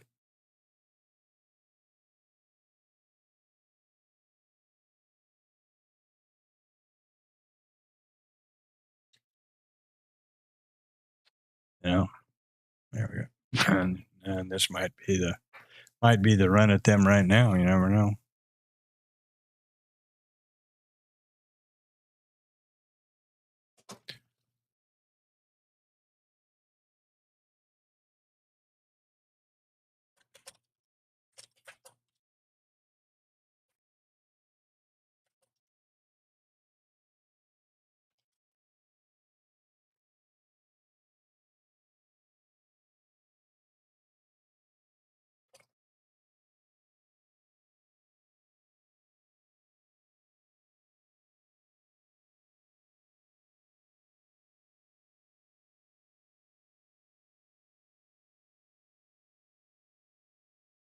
What's that mean?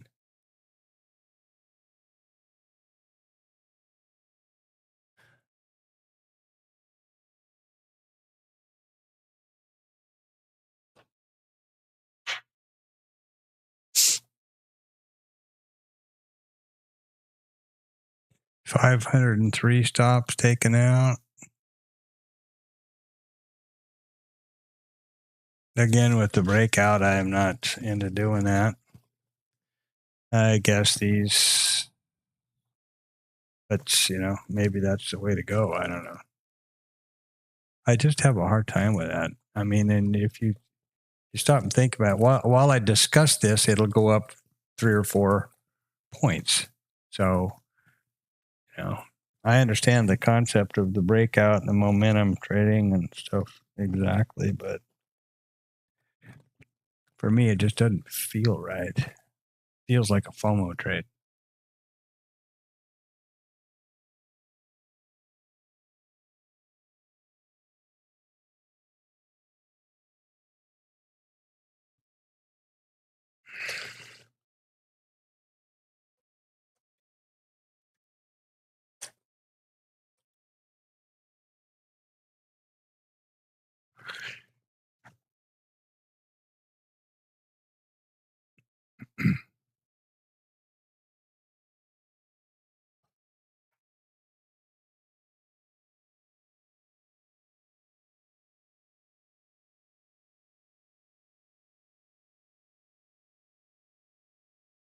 Another point about the breakout story. Okay. Imagine that here was the line that we figured was the breakout, right? So we're at 53.30. So right up here, we got to 53.33, just maybe scaled, maybe not. But where is your stop? Right in the middle of all this traffic. Or you don't have the risk neutral plan as I do, and you put your stop way down below this swing, which means you're looking at 7-8 handles of a stop on a 2 lot. That's, not, I don't, in my view, it's that I'm too risk averse for that. If I was trading a big account, yeah, you can definitely start widening those kind of things out and take advantage of more safety in that. For, obviously, if you put your stop down here, there's no goddamn question that you're wrong if it gets taken out. But if your stop is living in here someplace where it's touched 1, 2, 3, 4, 5, 6, 7, 8, 9, 10, 11, 12 times, well, and it's going to continue to go up now. Maybe even squeeze up, but there's really no squeeze to happen, I don't think. Well, squeeze what? I don't know. I don't know.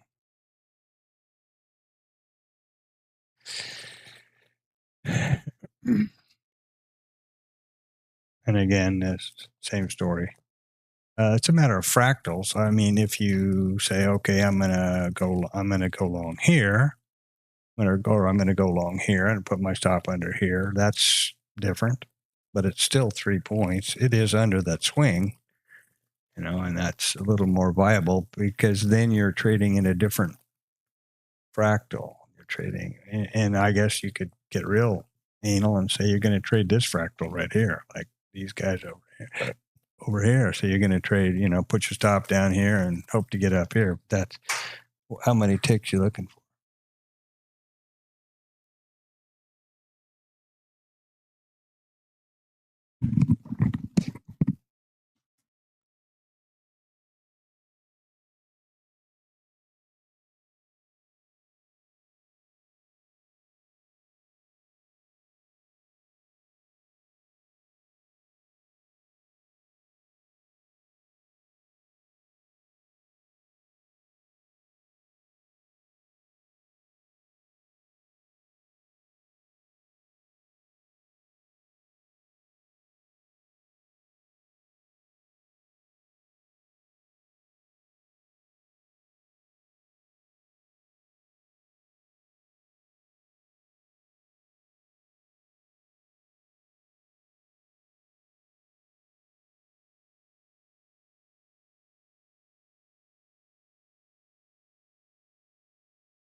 Well, it looks like the IB continuation trade is going to be a good one.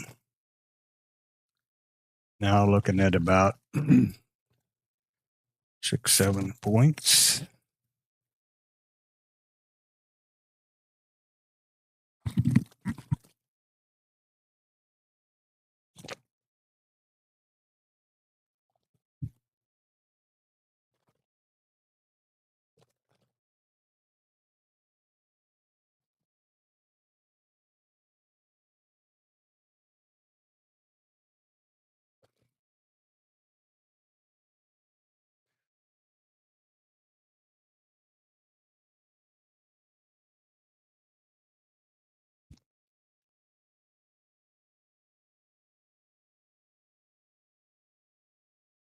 Quarter.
And now again, if I wanted to take this short, I wasn't quick enough. I was doing something else.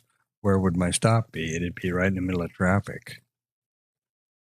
So, and that's not actually a viable trade because context is up. Okay. So is the trade here along on the pullback?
So 31 to 34. Okay, if you were spot on and grabbed this right here, where there was really no, yeah, I guess you could say this was kind of an exhaustion or a test. You'd just be scaled.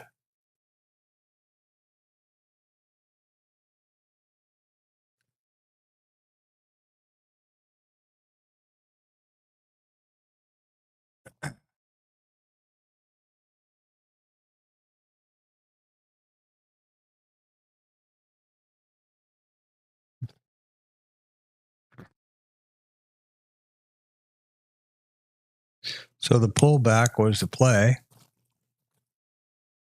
I guess. Wow. The IB low was the play. Back into value was the play. I don't know. You know, there's so many different ways to look at this, and RMT makes everything look so clear, and I don't see any of it in real time. Oh yeah, I don't know. I think.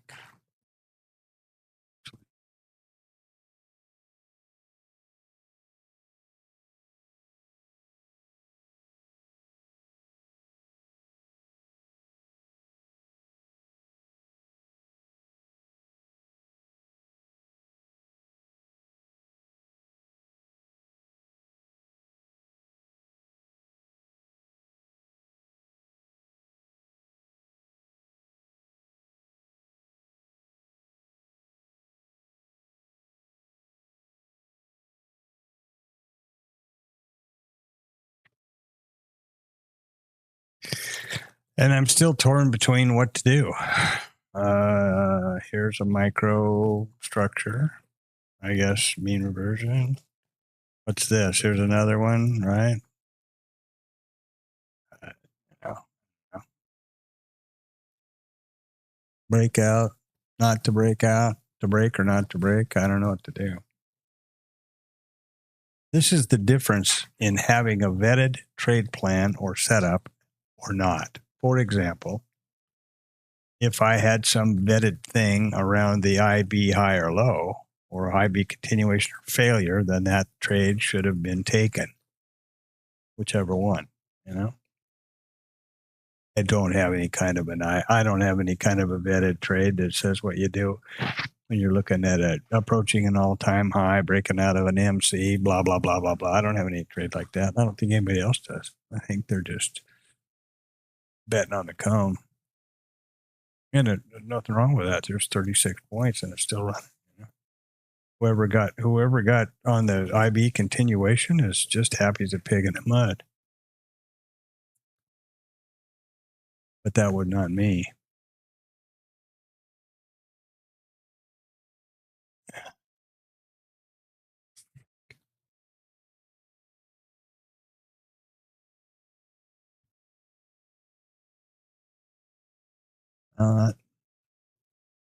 Everybody blacked out in a big hurry there.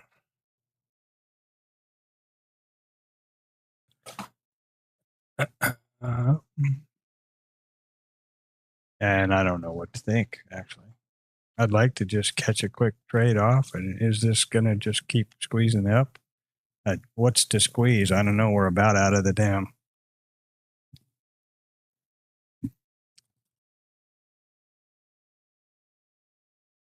Mid-quarter.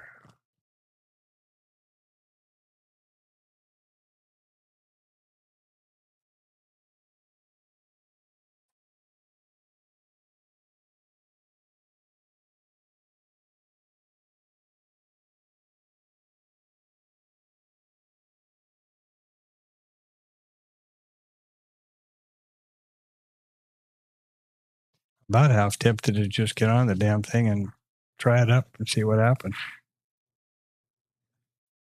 It's kind of there's this liquidity at 40. What do they do there? Pull back, I guess.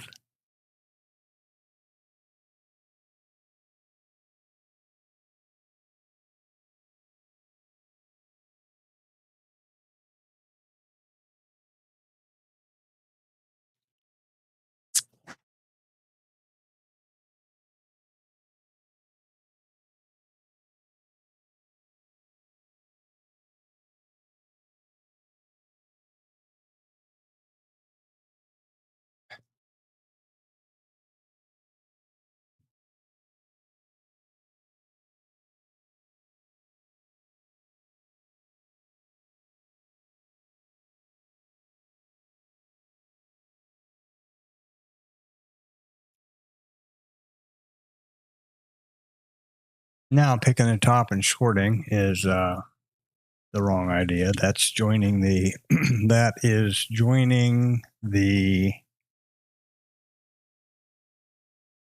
retreating army. Counter rotation, counter trend. That's not a good idea. So I have a lot of rules that don't let me do much here, and I'm wondering if that's the right way to think or what. I guess a breakout, as long as the stop can be out of traffic, is okay. Might be okay. Look at this go now.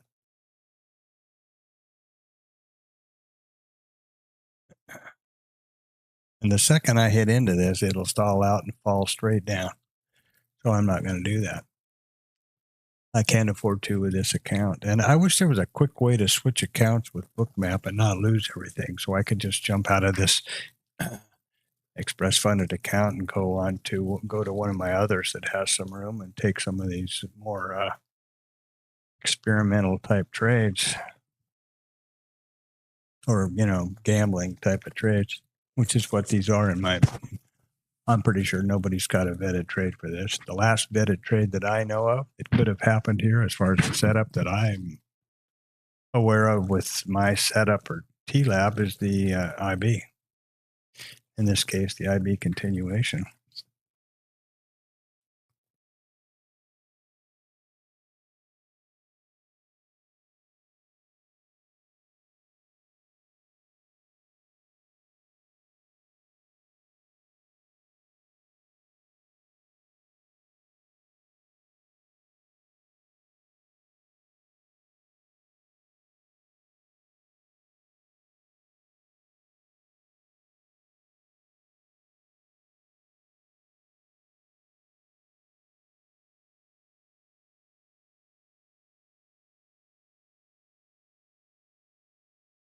This is probably a real good example of exhaustion right in here.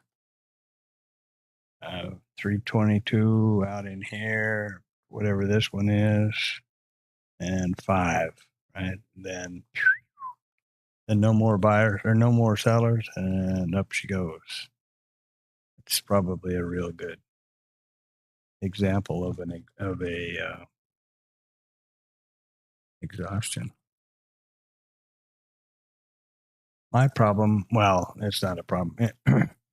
I'm always wondering, okay, was that really the top? And they're going to exhaust and then pull back. I've done a lot of similar to VPOC migrations. I've gotten burned so many times. Burned in a sense that I am ahead or behind on the entry. And in fact, it did go my way. Behind, meaning that I'm too late and my stop then gets in heavy traffic and gets taken out. Ahead means that I was, look at this now, that I'm in and my, but it pulls back. I wasn't in I didn't take advantage of the retests, so to speak. And now here we go again. Is this a pullback or higher? If you want to look over here, well, we got higher lows and higher highs straight up. So any one of these pullbacks so far, profitable. What's going to happen here? Is that going to continue? That's what you don't know.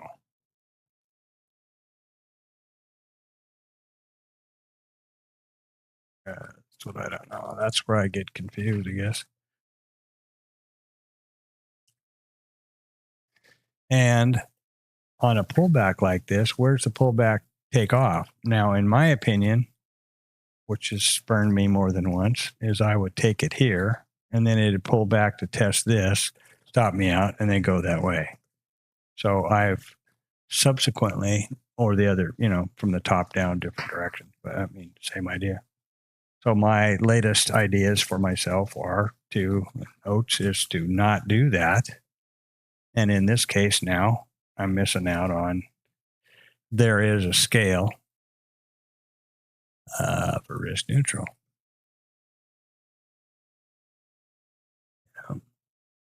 Looking for this to pull back down here to test this low volume area and then mean revert back around.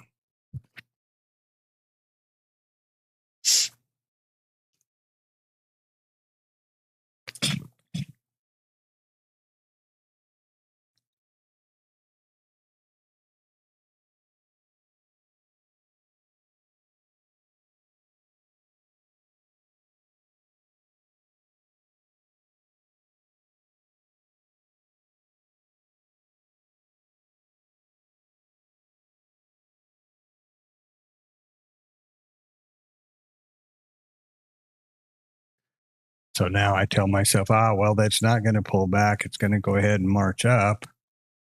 And I enter long. And where's my stop? Right in the middle of all this traffic. And then it swings back down. That would be, in my opinion, considered an early entry. Too early entry. Yeah.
Happened there.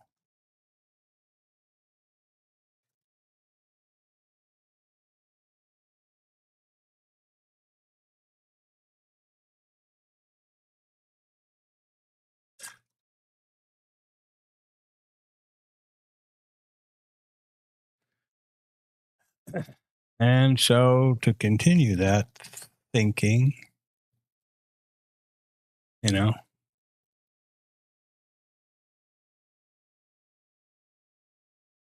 think I'm going to change this back to 12, make this about 10 again. Here we come back to this pullback, right, to this area. So is this now going to be viable exhaustion for this group of selling? And we revert back up. That's the big question.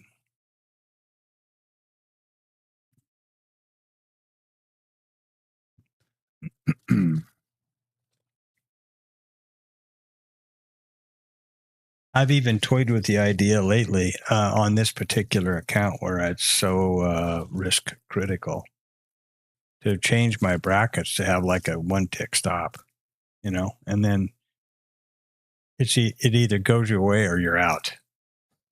You know, I actually heard of a guy a company who traded that way.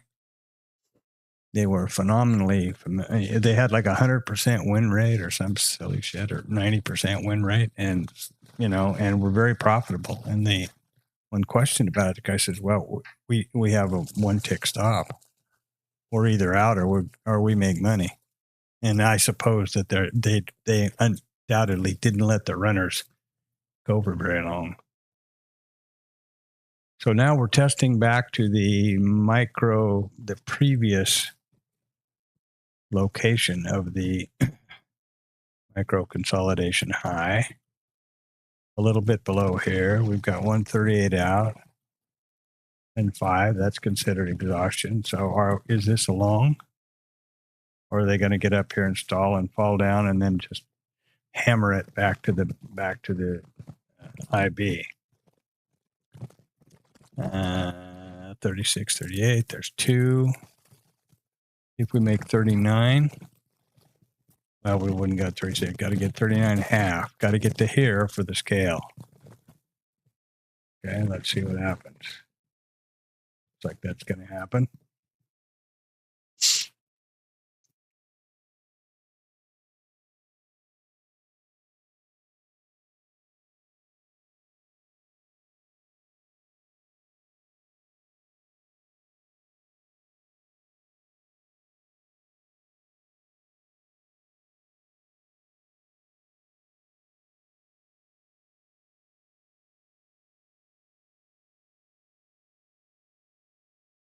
Not yet.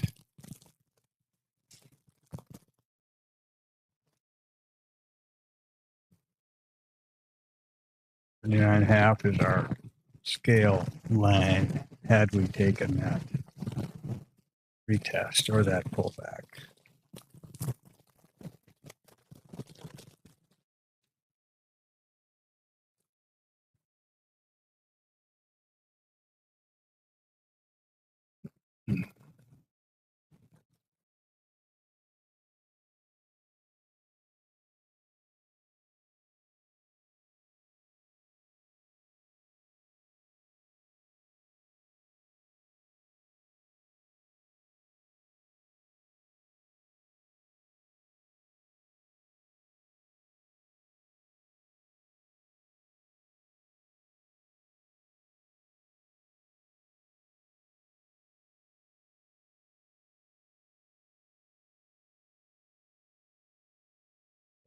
There we go. Well, so there would have just tapped and perhaps just taken the scale.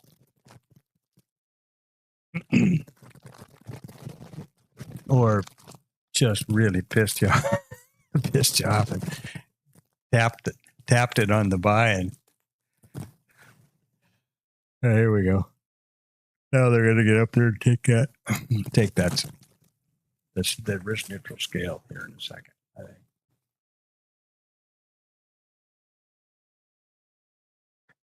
Oh. Why is that 39.5 such a number? What's that got to do with anything?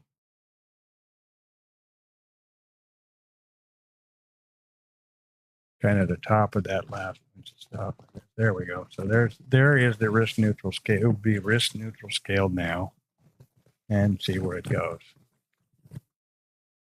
I'm talking about the exhaustion trade here. So here was our test down, our pullback. Here was our test of the pullback. There's 137 and 33 out. There's 5. That's exhaustion. And so you take that, which is in direction of context and daily context. The current direction of the tanker. But he didn't get far above it. Not that that matters, as long as you're scaled risk neutral. Now, the worst thing you can do is scratch.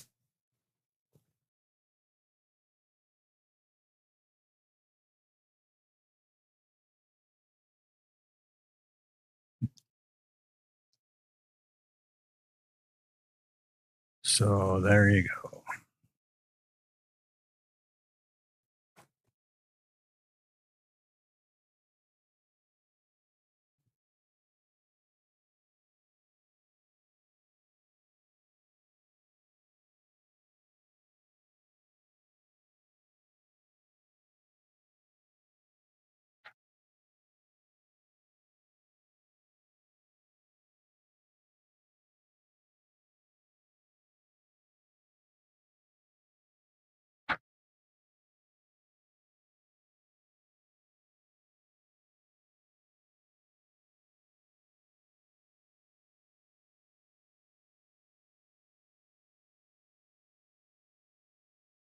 So working out a little bit now.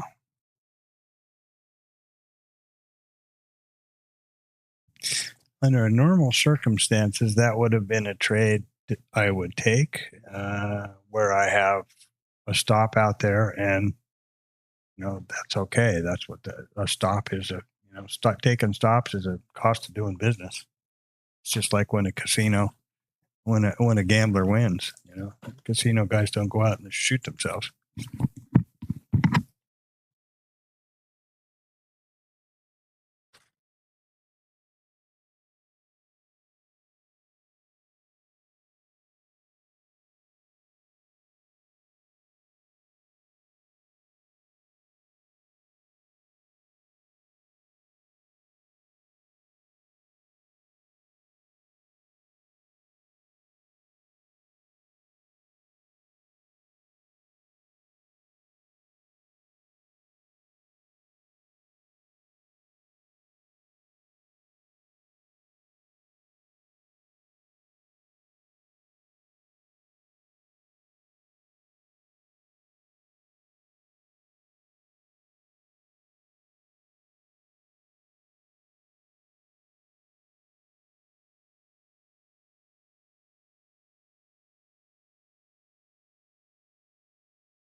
Well, so that worked out pretty good.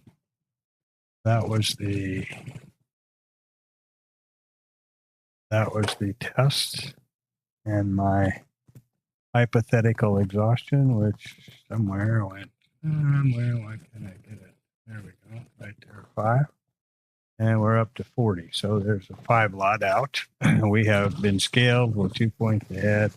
And now we're sitting on a runner looking for a new high day or something to happen, as opposed to buying a breakout. Just have to get my head around doing that better. I wanted to get one more positive day into the express funded account, thinking today would be it with the numbers, etc. And I was not busy with other things. And then tomorrow probably I'll go back to one of the another account that's minis and normal.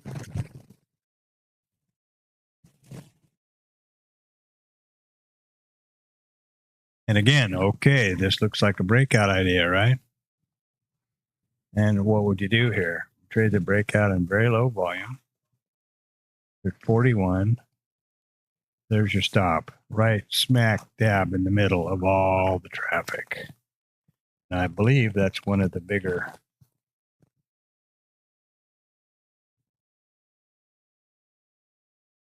Ooh, I see I made a big mistake over here now. Not 310. This has got to be 340, I guess. Oh, no. 310. Yeah, that's right. Okay. Mr. Multitasker.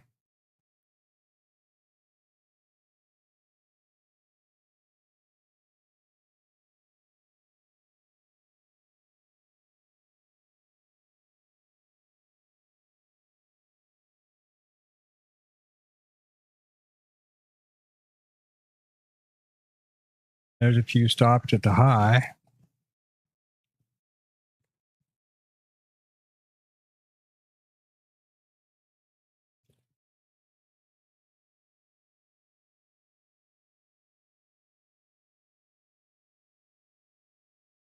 What page?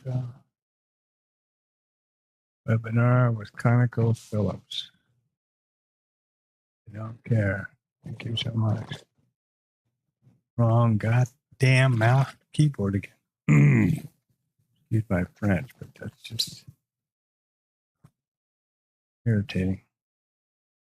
It might be obvious.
Oh, yeah. Oh, there's another pullback. Oh, so let's just see here what that would have done. Okay, we're going to break out here. 41. It's just down to 39. Didn't quite stop it out, but, you know, would have made it. in a butt clincher.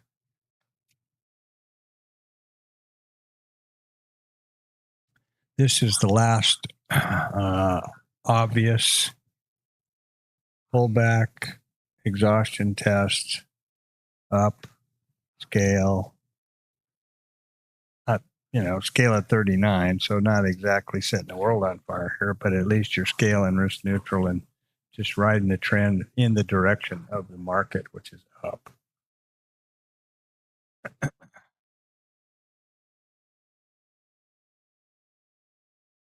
These kinds of things here, back to this liquidity.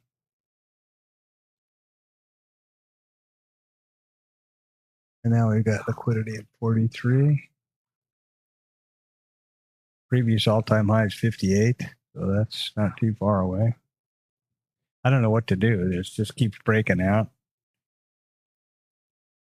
Stop looking at it, maybe.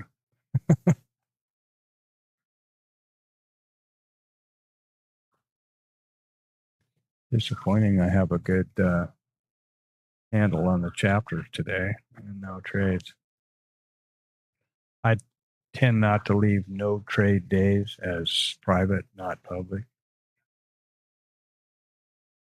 I can't imagine why anybody would be interested in any, outside people would be interested in reviewing a trade with no trades, just discussion about levels and things like has happened thus far today.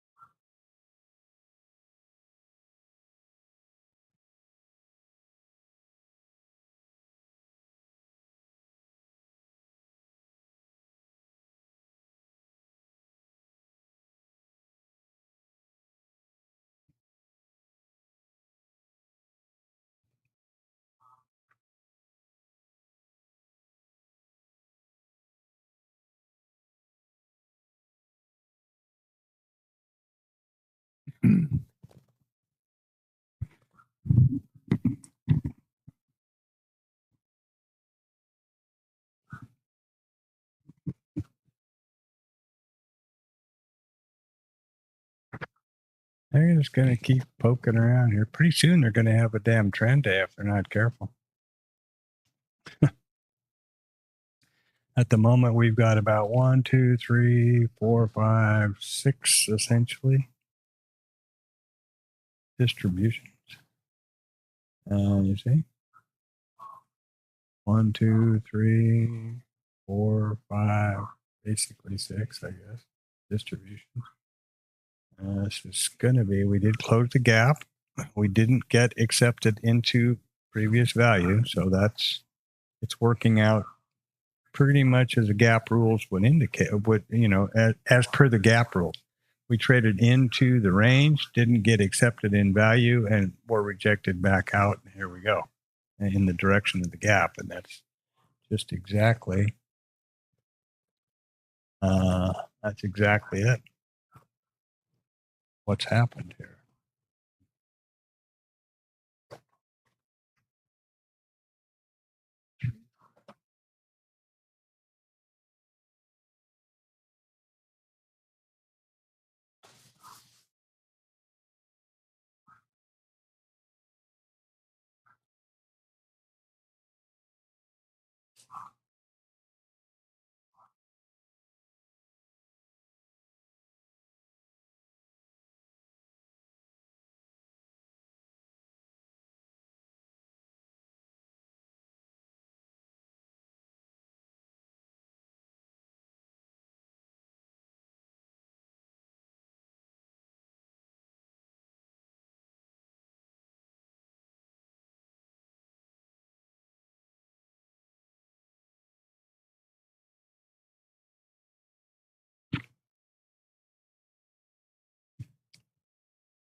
When you look back at these kinds of days when the RMT, how easy does it look to have gotten on this IB low test here? Didn't get back down here, test it here, just take along, and then just sit on the damn thing all the way to the top.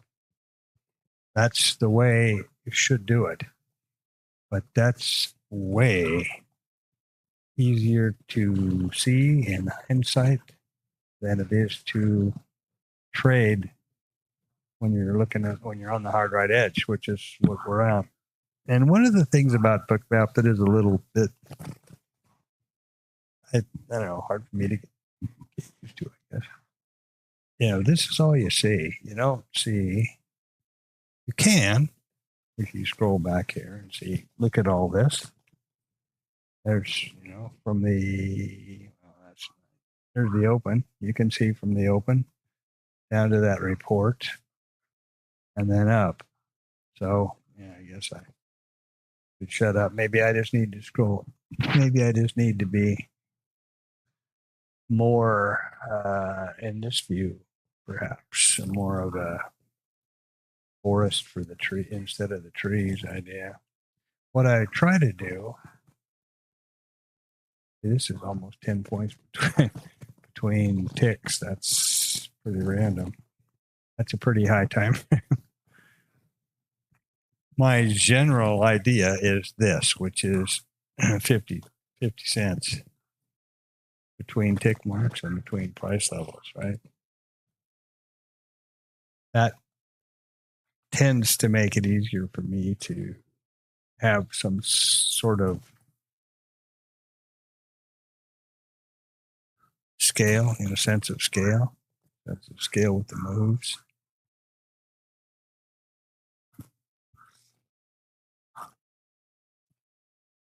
Now, again, we did a V bottom down.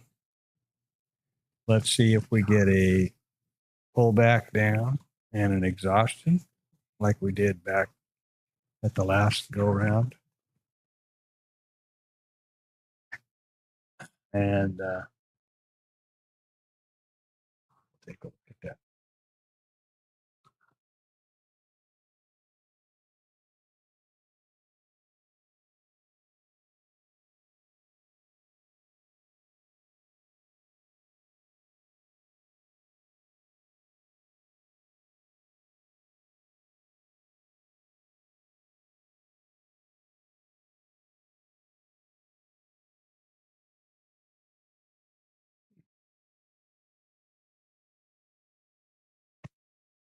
Well, there's our pullback to an exhaustion of 1. Now what's it going to do? Do we take that long and see where we get? Or do we let it come down here and try to lean on this high volume node? That 1 didn't work out so good. Now it's down to here. And is this the time of day when it's going to break lower? Something about 1048. I heard something about on a recording or another the other day with somebody from SMB Capital was talking about, well, there's always that, there's that movement, there's that reaction at 1048 or whatever else, which was pretty coincidentally pretty close to that.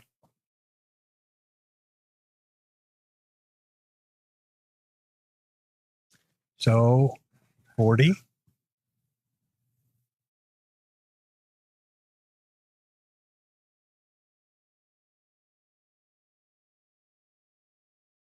You're not risk neutral.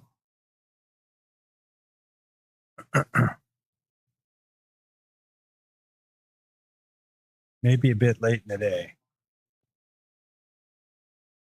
And there comes a time when the tanker turneth in the Bible. There we go. This might be it. This might be that time. Or are they just going to pull it back to the low volume node here at whatever that is, 36-ish? Right around here, this low volume node. It's the hard part about it, Taking a short now is counter rotation trend. Counter trend trade.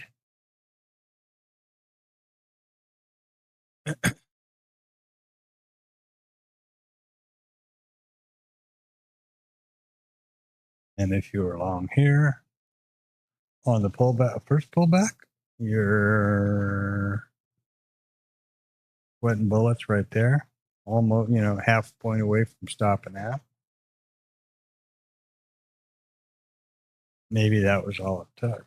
Maybe that was the point. I don't know.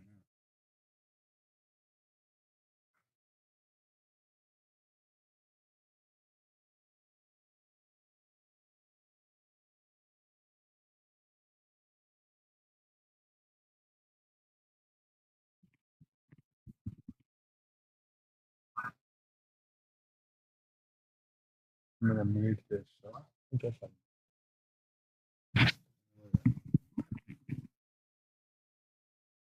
I don't know whether the mic's working right or not. I'm just trying to have my ears open and the mic working. So I'm not sure if what that's going to do.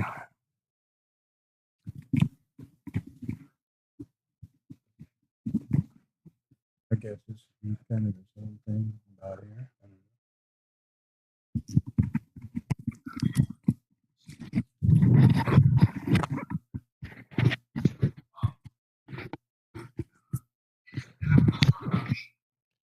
I don't know if that's going to work or not. We'll try that.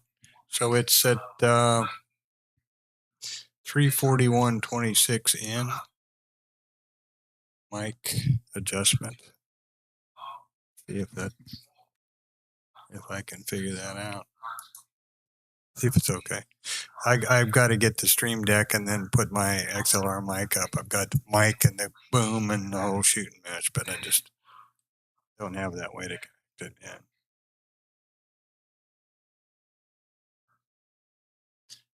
So there seems to be a candle in the right direction.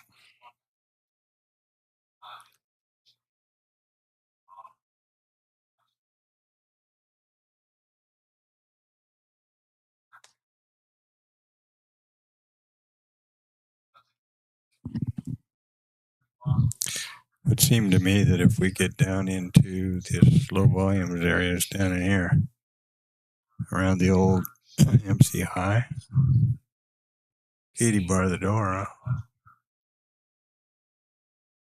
we've increased that MC high about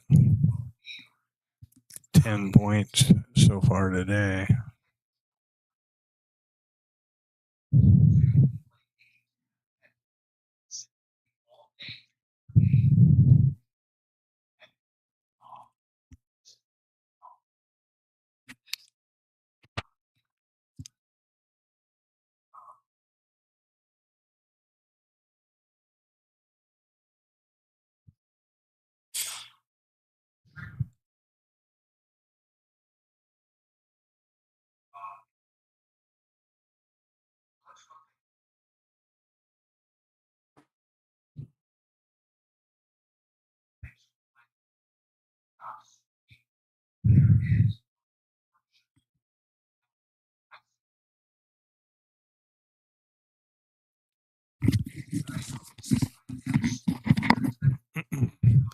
Oh, I'm not sure what we're going to get here, but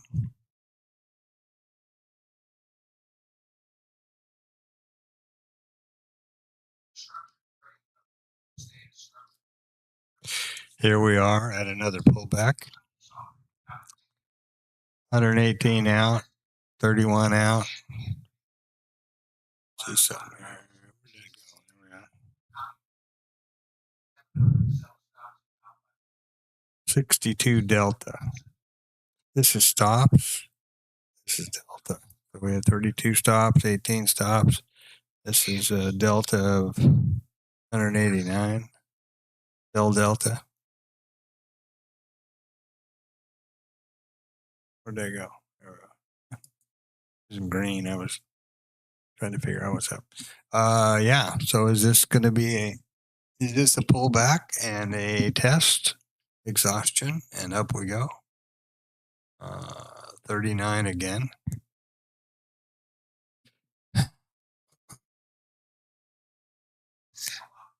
Not sure how much this mean reversion is going to work. Continue to work here. And there's this microstructure right here, which is worrisome because we're just getting to this basically the VPOC of this microstructure.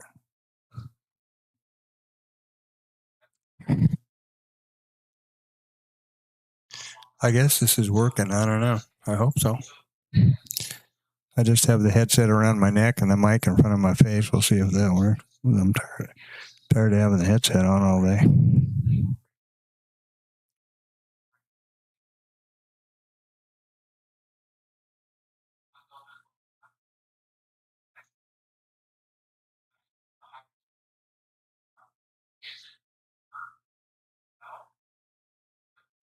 I'm seeing the recording. It looks like I'm listening and recording Tom's stream in the TLab on another machine.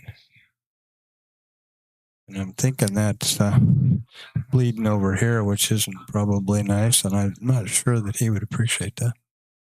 Once before he asked me if I was restreaming his streams, and of course I'm not. But I wouldn't want it to be. Let me make sure about this just by watching OBS.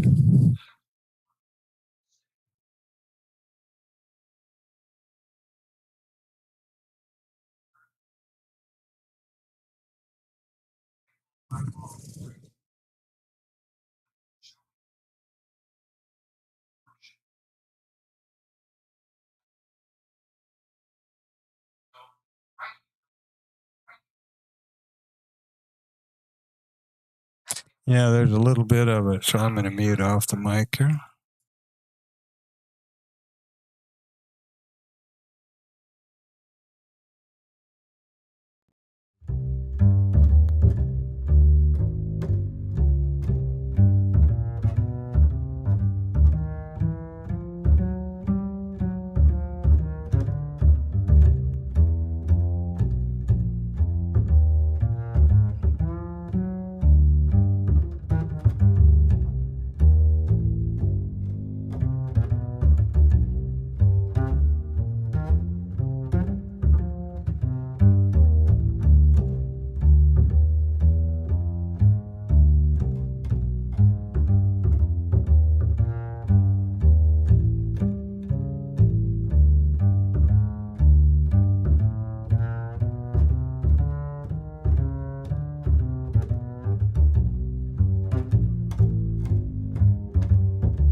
I wonder if that mic is still impeding over here. Looks like it is, even with the background music on. So that's kind of freaking irritating. Don't know what to think about that. I'd like to be able to talk, and I'd like to be able to listen to Tom at the same time.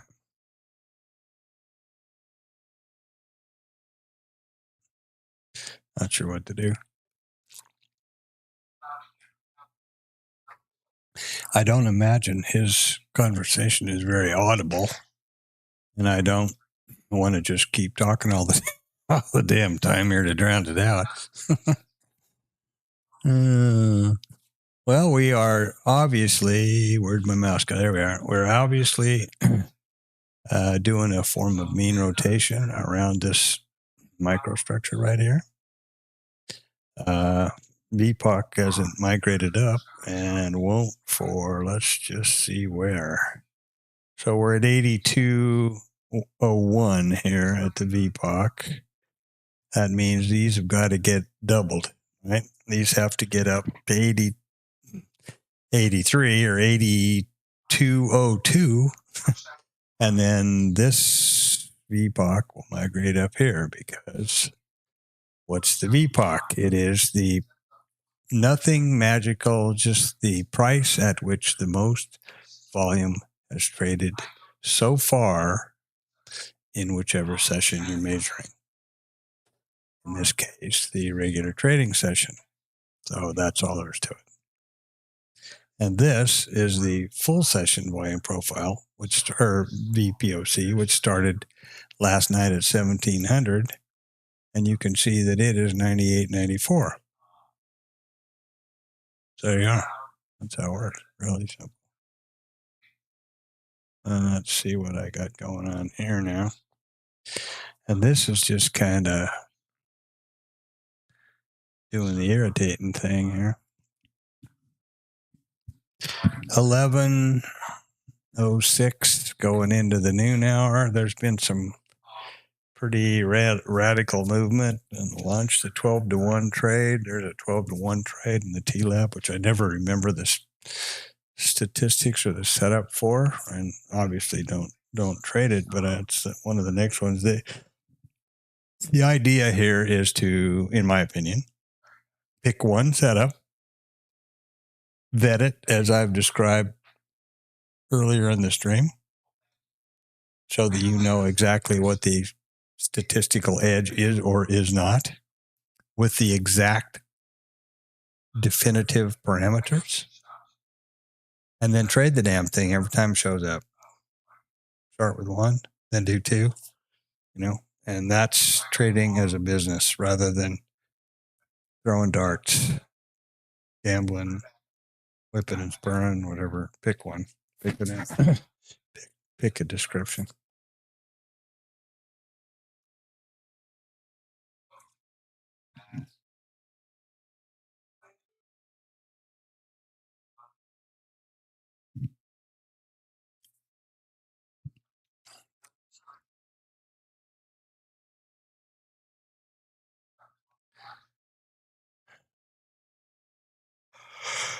Right now, the fractal we're trading, this one, obviously, there's the low. Look over here. Look left. Boop. Boop. Be-doop. Be-doop. Be-doop. Now, one advantage to this chart volume profile, I guess, is that you can scale this to where it's, I don't know how you can make it exact. I guess you can't. Exactly the low, exactly this data with the low and the high. You can see just exactly how we're trading it, and then it matches perfectly around this RTH session. If you go in here like this, it goes jumping down to where we did the last one. Sure what that means, but I'm trying to figure out the relevance of this chart volume profile, frankly.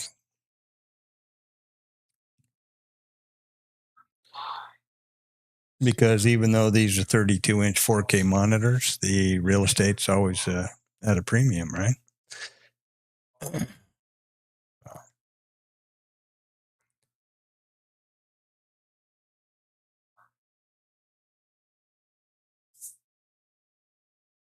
There's the day.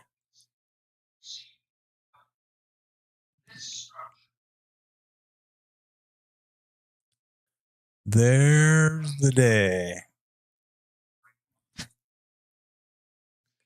So we just we'll keep going up in lifts. There's one up to here. There's one up to here.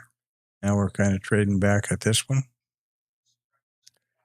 Obviously, just exactly what you can see, in my view, almost easier on the Renko.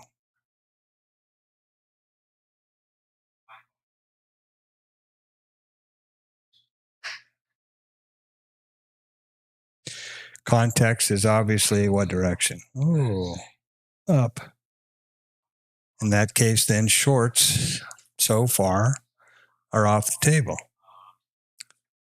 This would have been the ideal location right off after the report, but barring that, the pullback, to a lesser degree, the pullback, all of those are worth 10 points. Or you get on one of them and then you just keep your risk neutral and you keep trailing your stop for trade management.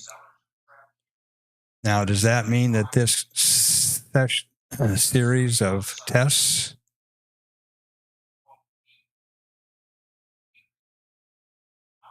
is a pullback for a next leg up? Maybe not. Got a lot of liquidity here and here, bracketed pretty well.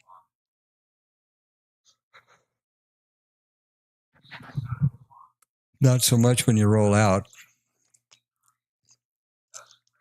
Pretty substantial block of liquidity sitting up here, 390, 230, much more so than to the low side.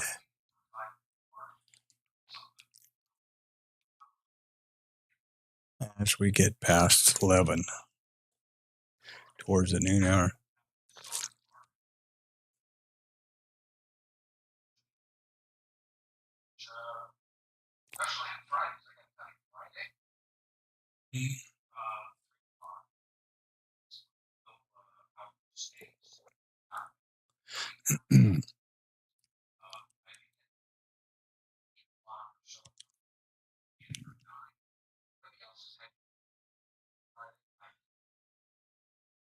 What is that? Wednesday, I guess, isn't it? Yeah.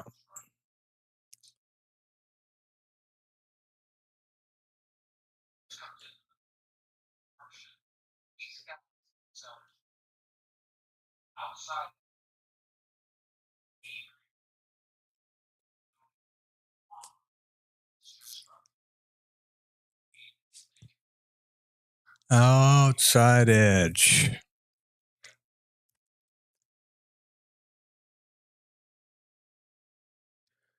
Kind of quieted down. Like they got their business done. So this was obviously, they tested into there. This was obviously too low. They weren't interested to get down to value. Took it up here to the top of basically the gap or bottom of the gap. That was still too low and closed back to the open. And then everybody got all rambunctious and decided the buyers got all hyped up and decided they were going up. What can I say? Why? Does that mean value? Does anybody give a shit what the price of the S&P is? Or are they just looking to get on the right side of a trade to speculate and take out a profit? I think that's, of course, there is a higher time frame group of traders who are interested in the price of the S&P futures, but not necessarily because of the value of them, but the hedge, a position that they have somewhere.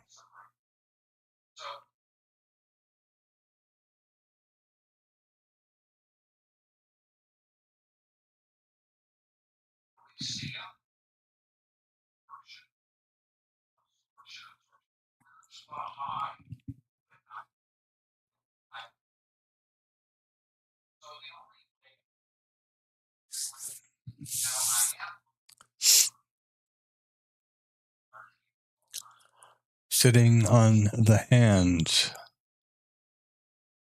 here.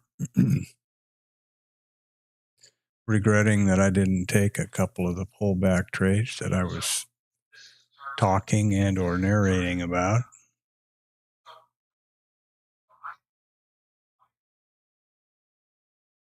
Also important to note that this little burst down here to the low, or into the, basically close the gap and down here to this upper distribution, was about as thin as you can, cut with a razor blade. And that's the report. That's the reaction on that report. And then up it went. And then that was not considered a good idea, and away they went. Now we're selling down here with some sellers and some absorption.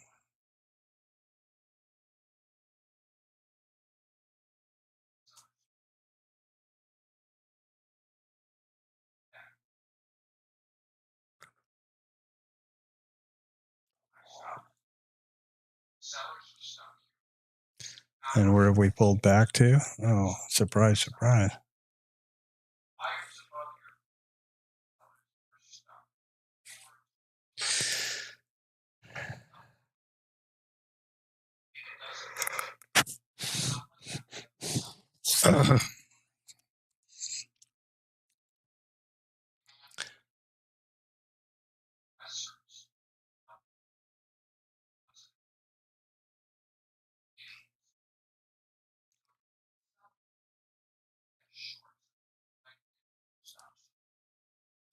Will they mean revert once again around this little fractal right here? Low volume node, outside in. Well, they did, right? The problem is it doesn't go anyplace. There's no range in it. It's 37 to 39, 2 points. You're trading 1 million contracts, I guess that's okay.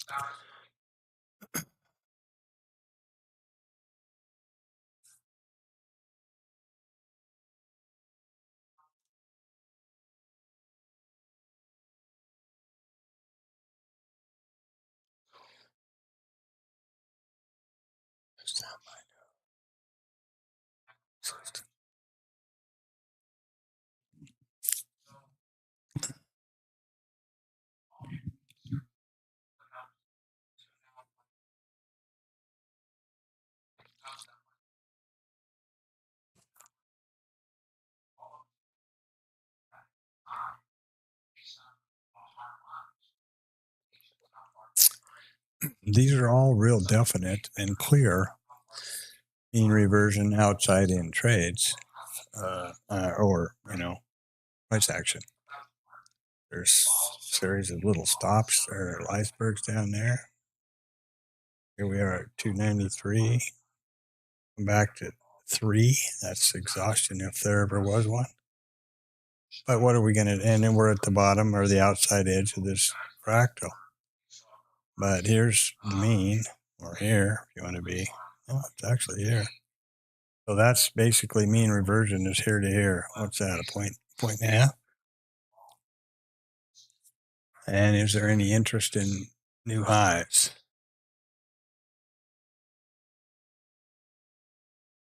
Maybe not.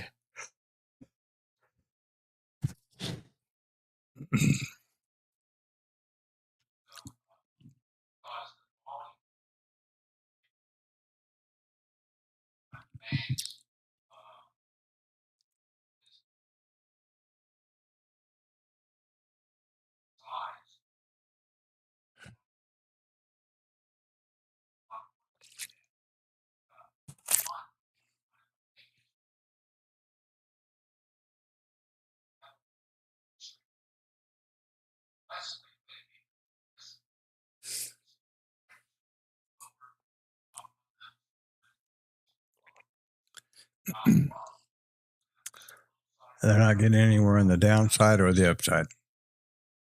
And that's, if you want to see an interesting thing, you can see this consolidation right here, or zipper barcode, somebody called it. That was kind of cute. You see how it's right smack dab in the middle of these upper and lower consolidation swings? That's exactly where we're trading. Right smack in the middle of them. So going nowhere times 2 at the moment. And the second that word comes out of my mouth, this thing could fly down 20 handles all the way down to developing value area high or up to a new all-time high. Who the hell knows?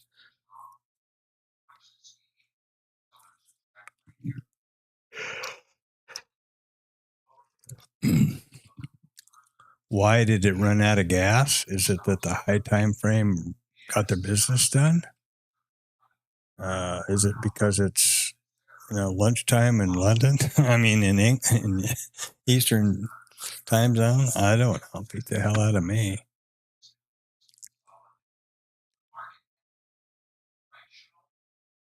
Beats the hell out of me.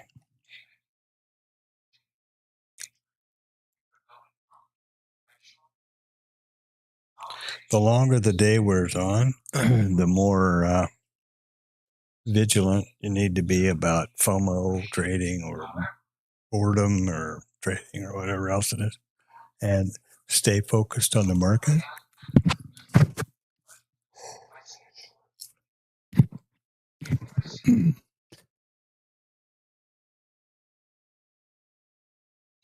I think it's maybe just my psychology, but with these types of days, okay, there's your, here's your pullback, up, pull back, up, pull back.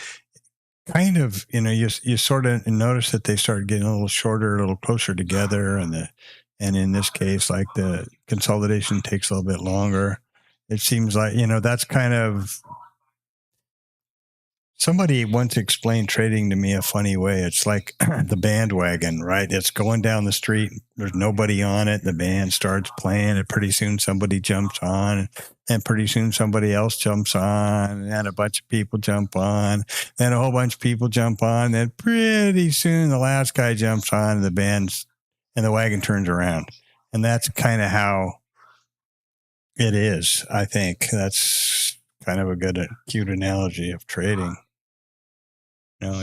Once everybody's in, and they also, it's common knowledge in trading in the literature that, there's a recession or a downtrend or an uptrend, a bubble, whatever.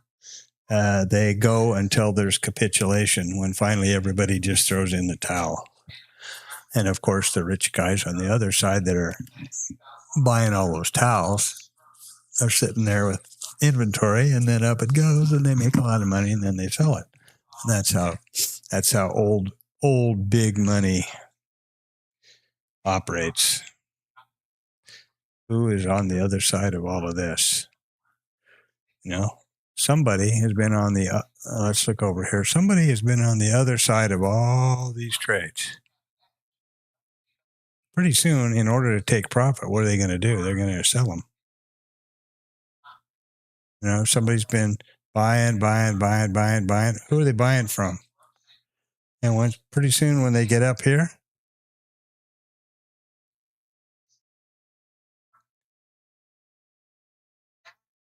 they're going to sell them. Down they go. And these guys are going to start buying because they've been selling, and they'll lower the price, buy down there, and then they're squeezing on. I guess that's what I think anyway. Futures is a zero-sum game. So for every buyer, there's a seller.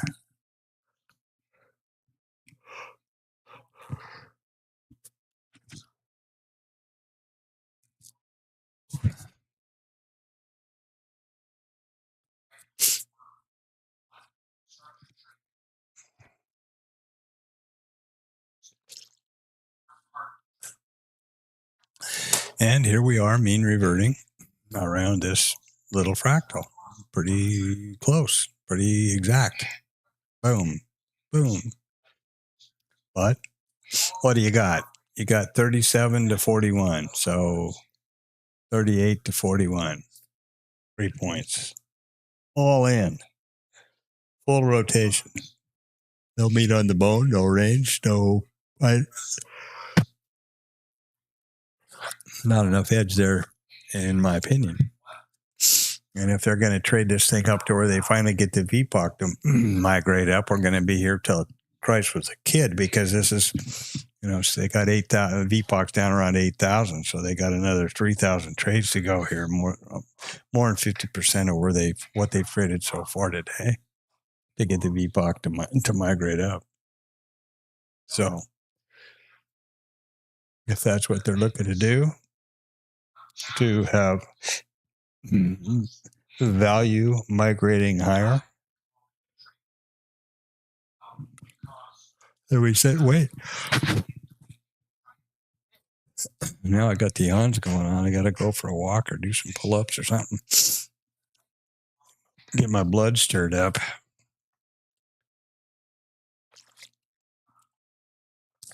Go chase mom around the living room, something.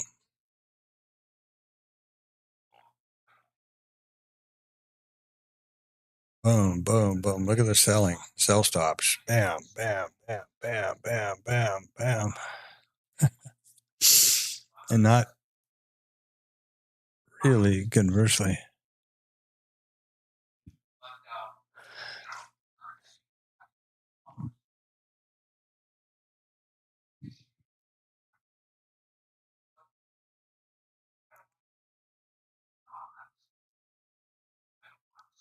I have to remember that when I go to move stops or targets, I need to do it on the dome instead of sitting there cussing away. It's not moving on the chart.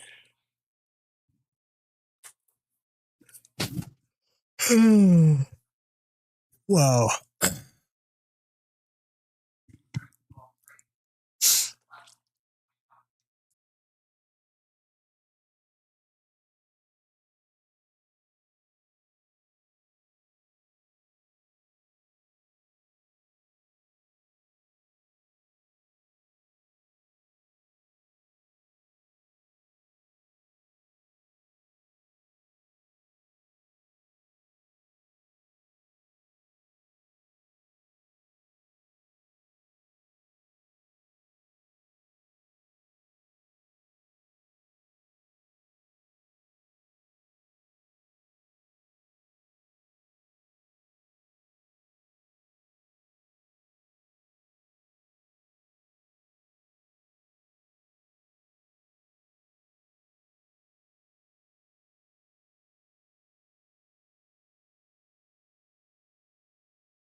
I got to try to go up with it now. It looks like.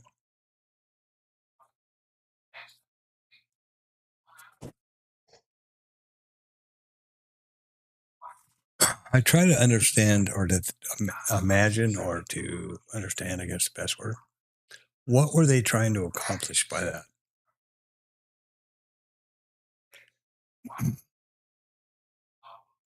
By a rotation like that. I believe maybe it's paranoia or something. I believe that it's a higher time frame. The market makers, the manipulators, whatever, are adjusting their inventory in order to take it a different way. So what does that mean? That means they got to buy inventory and then they sell it to longs, right? So they need to buy inventory so that they can sell it to the longs going up to keep their positions delta neutral. Or alpha neutral, or whatever they call it.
Well, 37 to 42. That would be okay. That would have been risk neutral. If bang went right off of that drop, which nobody's going to do, I don't think. Well, I'm not going to. What's to say it's not going to do another 5 of them, you know? Like, that to me is gambling. There's no way you have a vetted trade for that other than the risk neutral. So you came down here, maybe to here. So 38, 40, there's 2, 41, there's 3. Your risk neutral scale, you haven't got any place.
Yeah, so, and there we go. Pop up to the highs. Why? Why? You know? Because they got enough inventory and sold it out to the buyers, or suddenly everybody decided that they had to have it and it needed to be higher. I don't understand. I mean, I understand how an auction works. Obviously,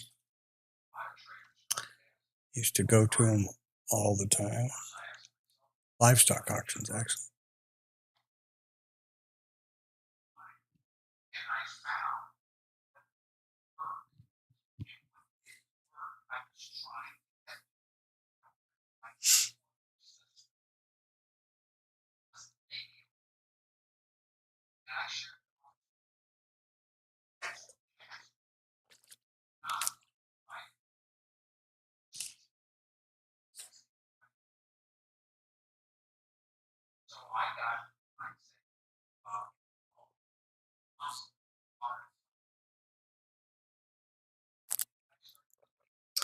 And now they're going to break it out, maybe.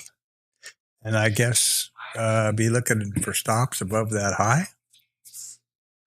So do I take a long and expect to get somewhere? There's 37 to 44 now. That is a nice mean reversion trade to a new high from here. But after all of this, a little gun shy. I don't know how to get on. And this would be the breakout, which I've discussed.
Just about looking at that new all-time high.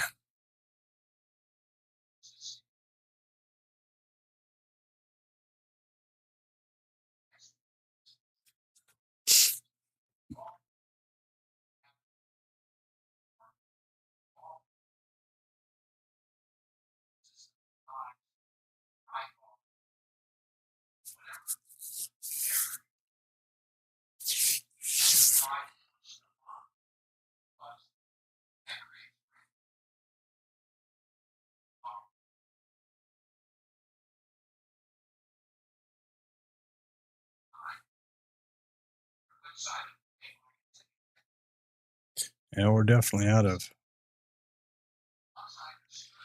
volume. Oh, here we go. There we go.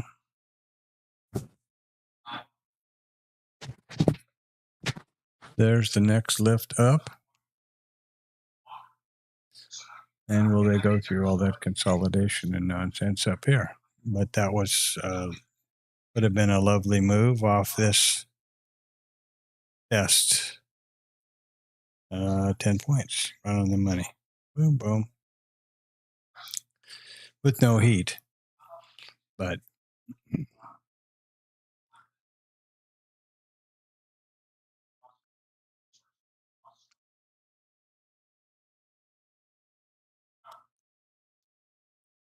one of the issues with trading, having your back against the wall, you have to be, you cannot be nearly as aggressive or risk on as opposed to risk off.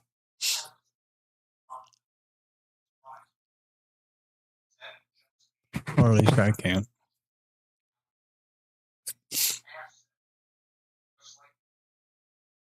So they're working on 1, 2, 3, 4, 5, 6 lifts up. Definitely moved into the trend zone and right up against all-time highs. Pretty amazing.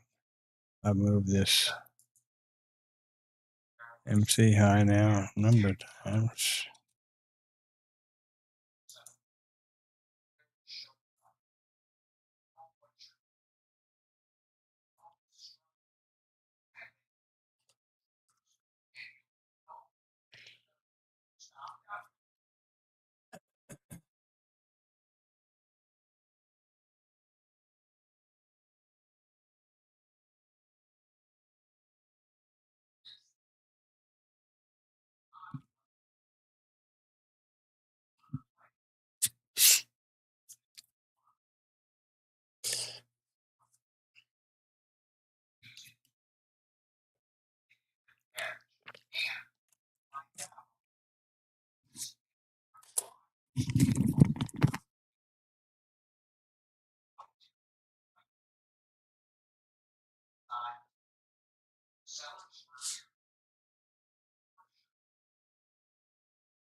I think they are going to gun for the all-time high, but it's pretty dicey country up here for me.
And so here we are at this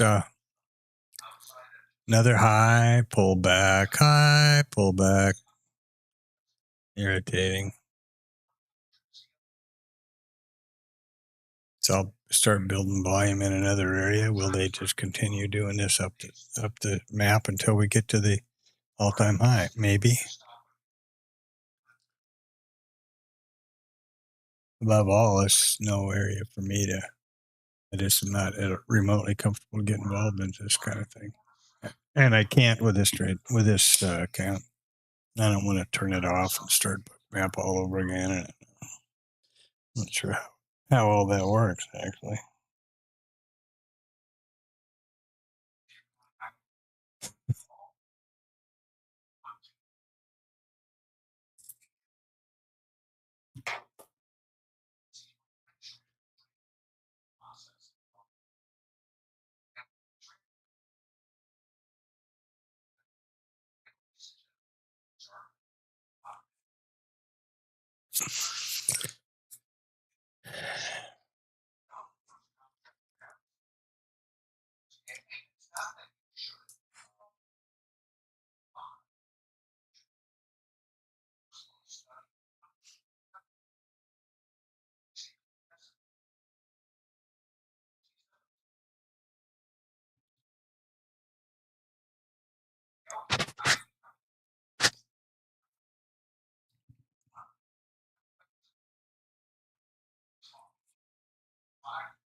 One point steps.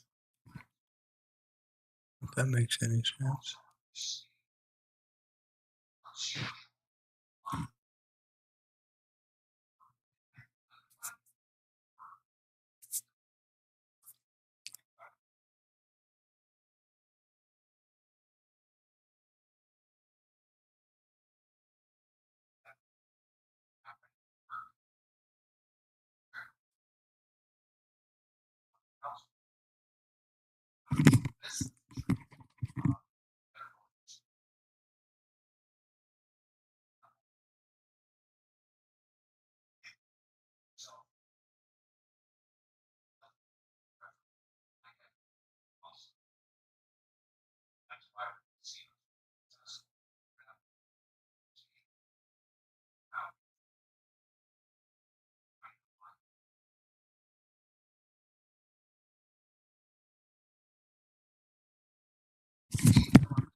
I think they're going to head in. They're going to run this thing up into lunch. And then my guess is they're going to pull it back to around the 40 level.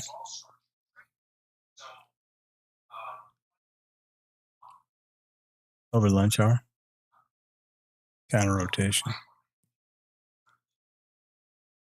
But that's gas being the real key word there.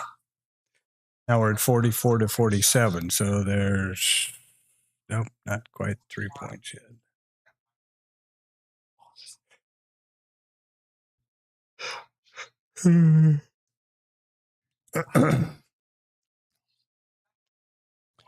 Yeah, it gets boring, antsy, hungry. Sitting on your hands, you know.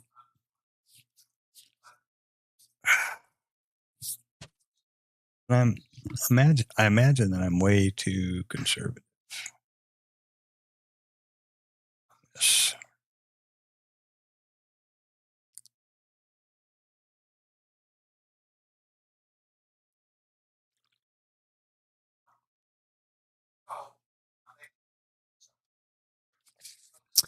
And here we go for another pop out the top. There's our there's our what? Not scaled yet.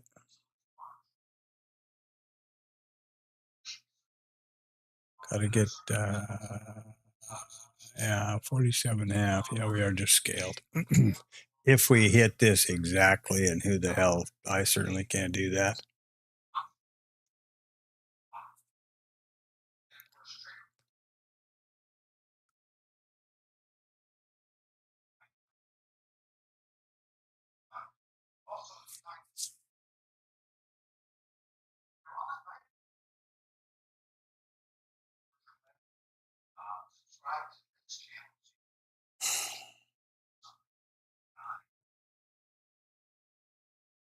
Disconnected. Okay, why is that? Reconnecting. Wonder why that happened.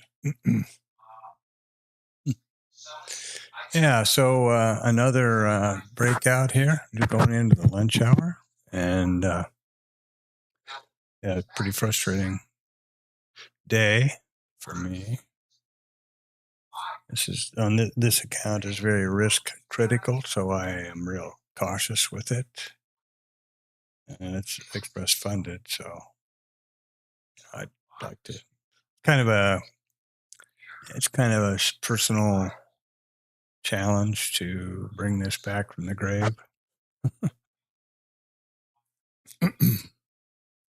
And this is not a good day, a good example of how to do that. This trend days are hard for me to get on. I mean, if you look at this, it's pretty frickin' one direction. I mean, if anybody has a problem figuring out where the context of the day is, then they need to go do something else.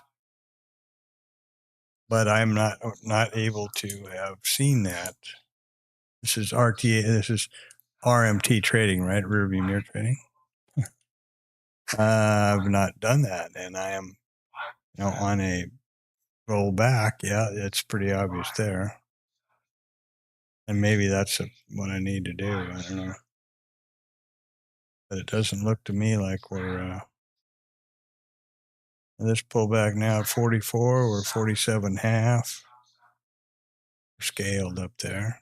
That would have been a risk neutral scale, assuming it was. That's, there's this, well, I guess this is the pullback and this is the test. Where's the trigger here? If that would be the case, it's 45.61. So you're not going to be risk neutral scale till up here around 45.5, 49.5, which means just below this liquidity that's been sitting in the book for quite a while, I believe. It's sitting over here since 10 o'clock in various forms.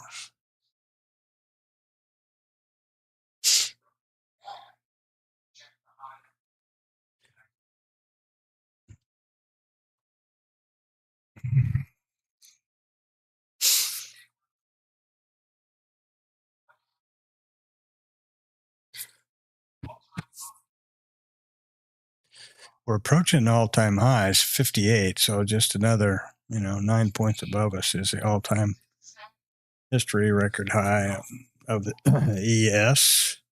This is, as I mentioned earlier, an MES, because when you get into a drawdown, the first thing you need to do is scale down, reduce risk, right? So I couldn't reduce risk by scaling down because I trade a minimum two lot risk neutral trading package. So in order to keep that trade plan in place, I can't scale down. I mean, if I was trading two of those packages, okay, you go back to one, but that's not what was happening. So the only other option I have to reduce risk and essentially, quote unquote, scale down is to move from minis to micros, which definitely, scales it back by a factor of 10. The problem with that is getting back to a position of comfort, of cushion, and where you can move back to the mini safely and trade with a reasonable risk takes for frickin' ever because, because of the difference in scaling their pricing. Yesterday, I took two trades, was I think 27 ticks, $330 or $33 and some cents. No loss, no drawdown. Had I been on the minis, that would be $330. Big difference, a factor of 10.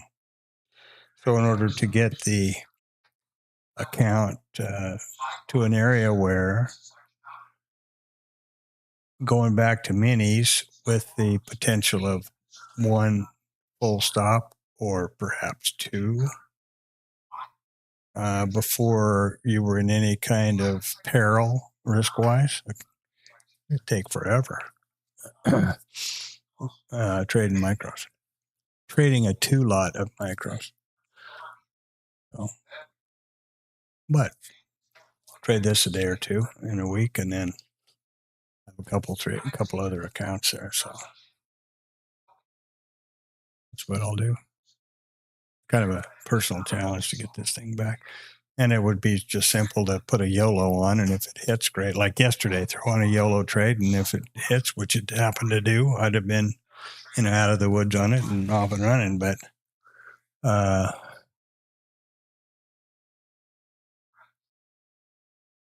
yeah, I don't know. It just mentally, I don't make any psychological difference whether it's a evaluation account or a funded account or my account. It's all, I mean, on a sim or an evaluation account, I take a loss. It hurts just exactly same emotional reaction as something out of my own pocket. It's crazy, I'll admit, but that's just the way I am. And I don't think that's a bad thing. I think that's a good point to have, or a good perspective to have,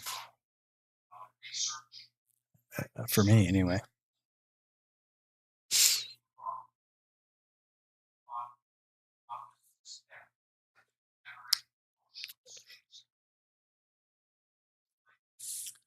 So here we are.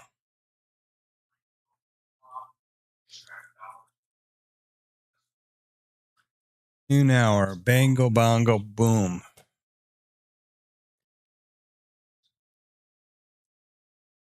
The noon hour.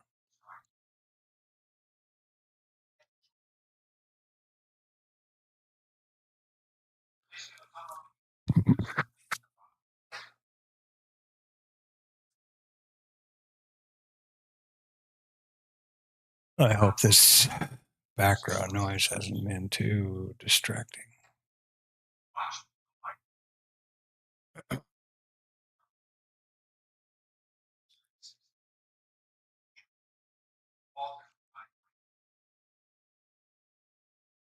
So we're at another all-time, well, no, not all-time high, but this micro composite high. That's about the fourth time today I've changed that.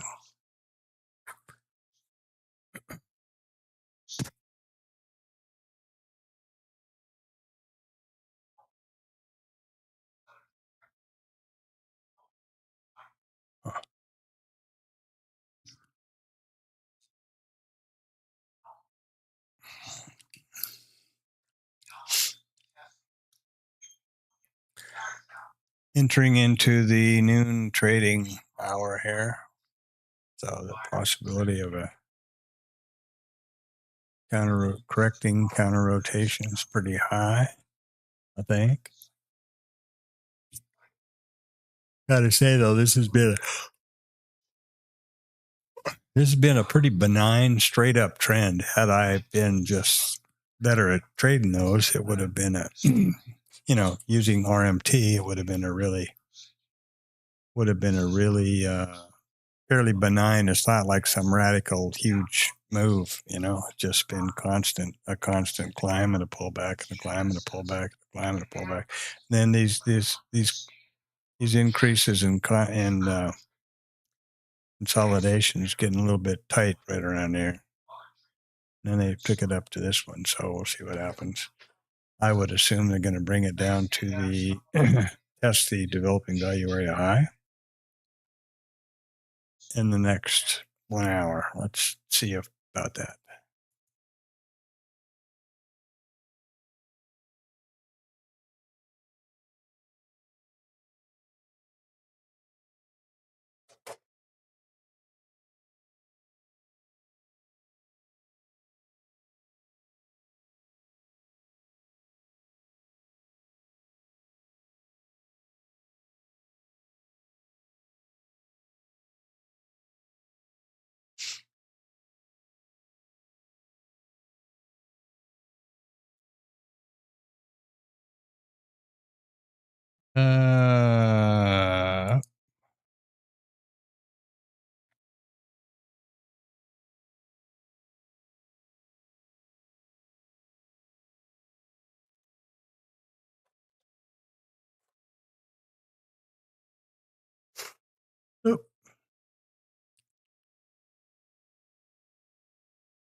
In we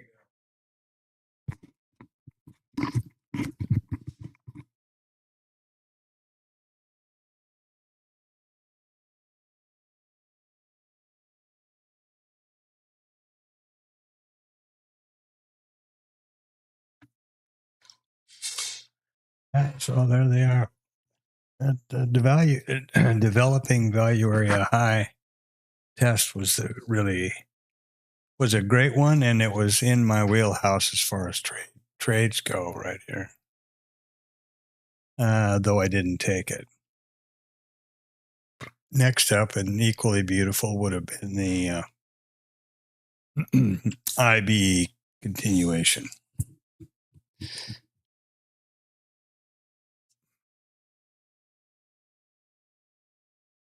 Oh, there you are.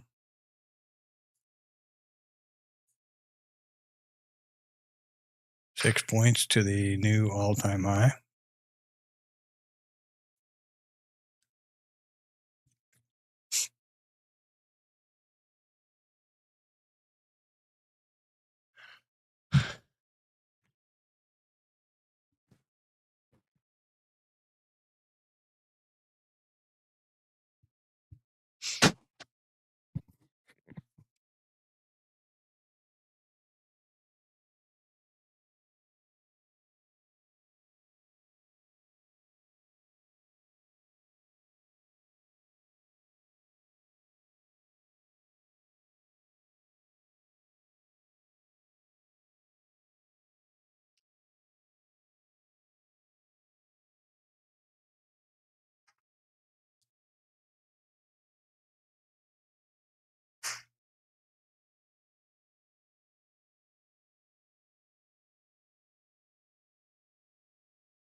trying to understand how these guys are working with all these copy trades and all this bullshit.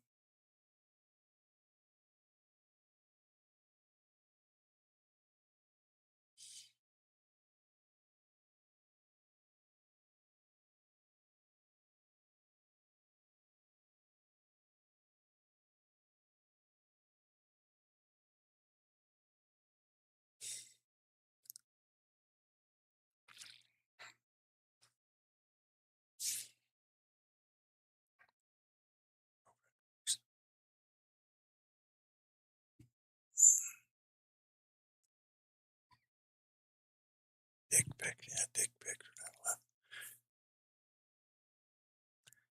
Porno's not allowed.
Well, there's that 12 o'clock pullback.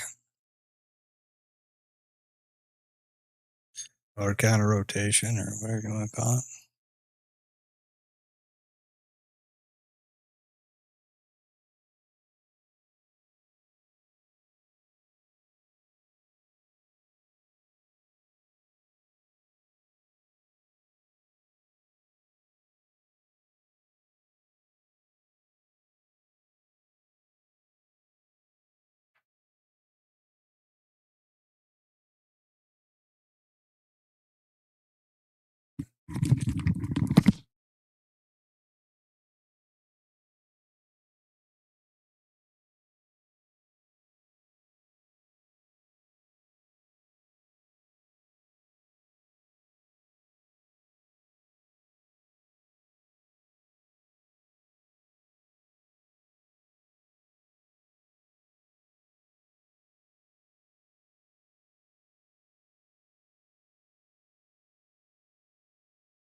Well, and I'm busy typing to somebody else on another machine when this pullback occurs, of course.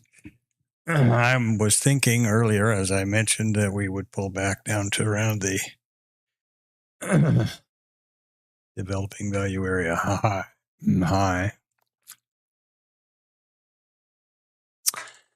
And there you go. Not sure what the hell to call this.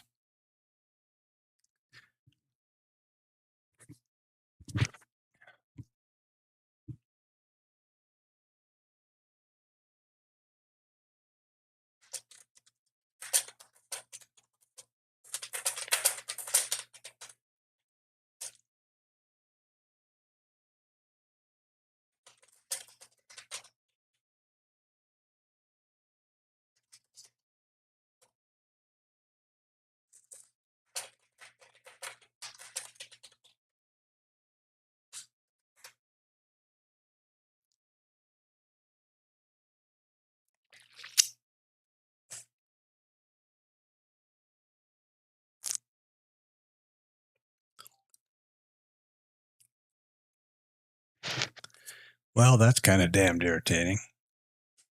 But they look at how they brought it right back to this price level.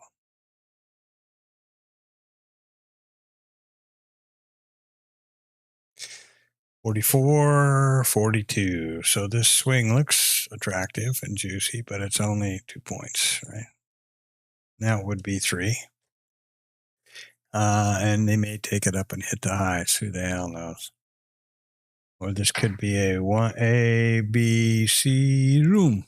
I don't know how that goes, but something like that. How about the Zoom part? But, you know.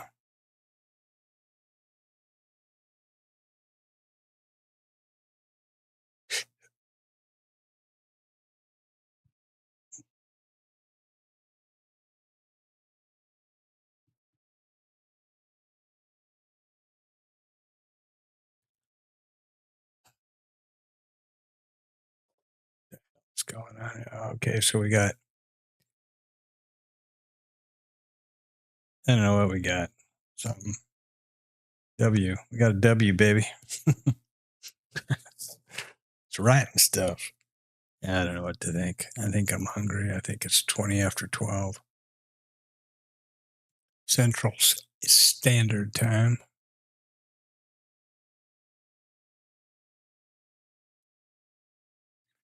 We're trading right into this fractal here. from down here, which makes little or no sense. So we could be on the next leg up if you want to look at the Renko and how that's been happening. So we've got this trend going that way, and there's higher highs, higher lows, higher high, higher low. And will they go higher? Basically, I think that's what's happening here. We're trading up the trend.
Oops.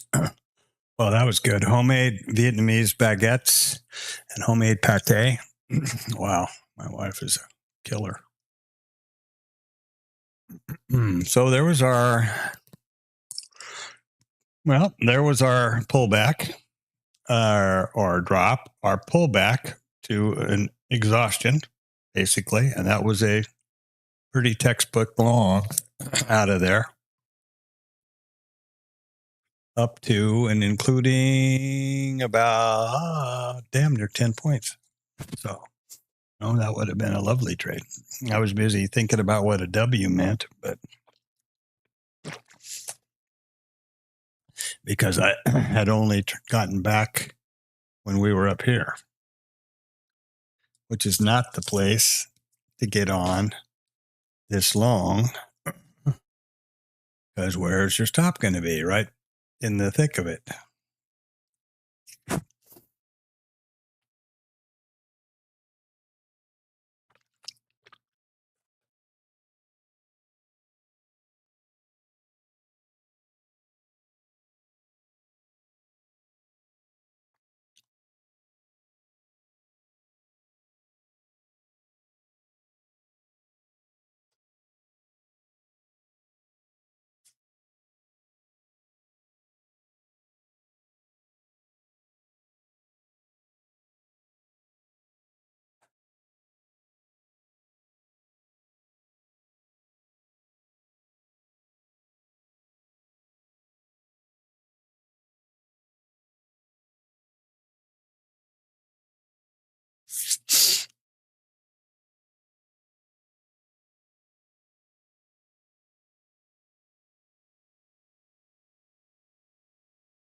Well, I would like to just get one trade out of this goddamn thing so that I can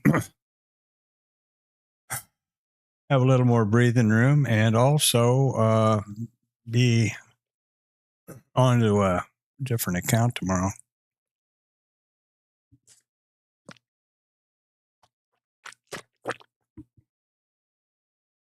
And also after that big lunch, take a nap.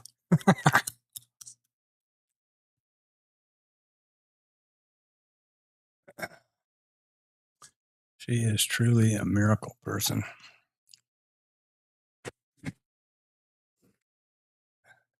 That's for sure.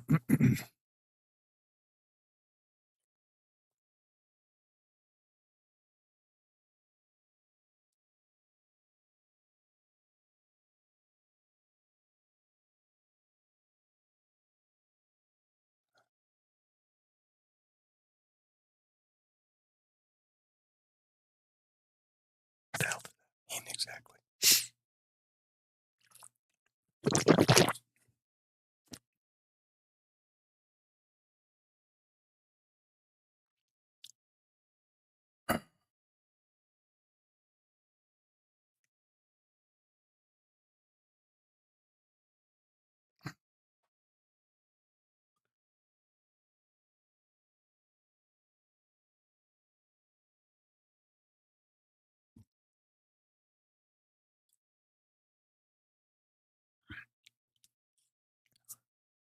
Well, they're doing a lot of consolidating up here.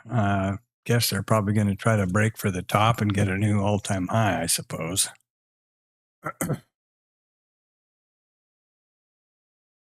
I guess.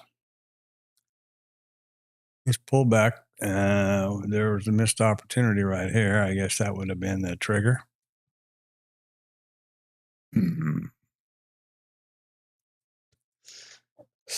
I guess.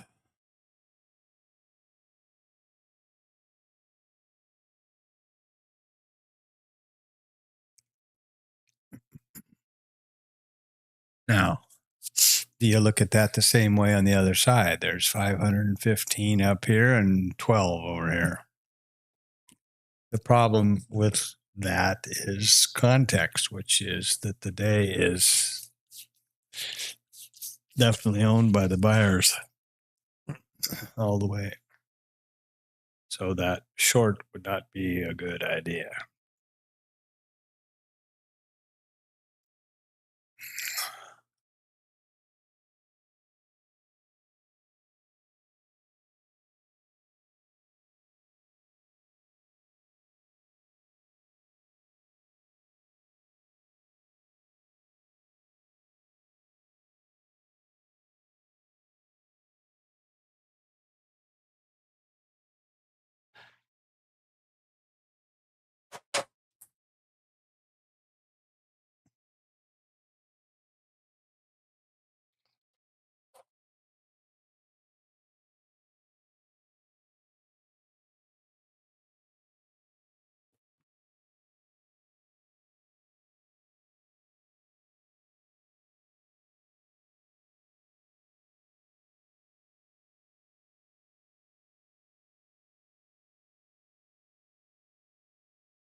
Yeah, and there they go again now. About half ready to just hit into one of these breakouts and let it go.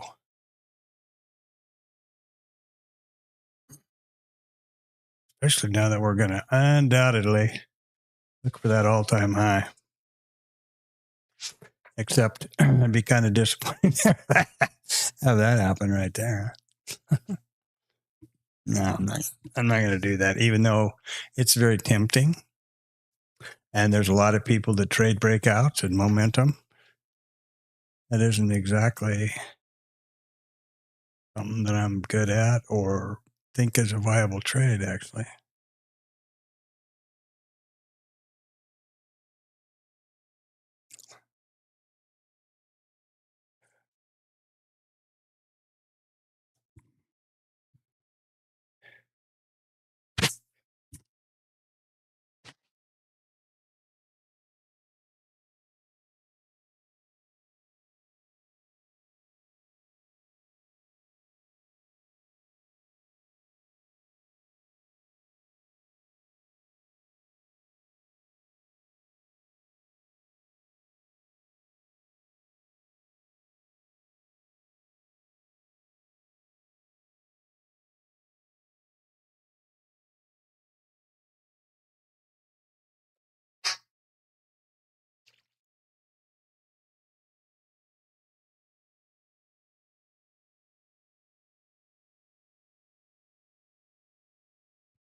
And aren't I pleased with myself for not going long?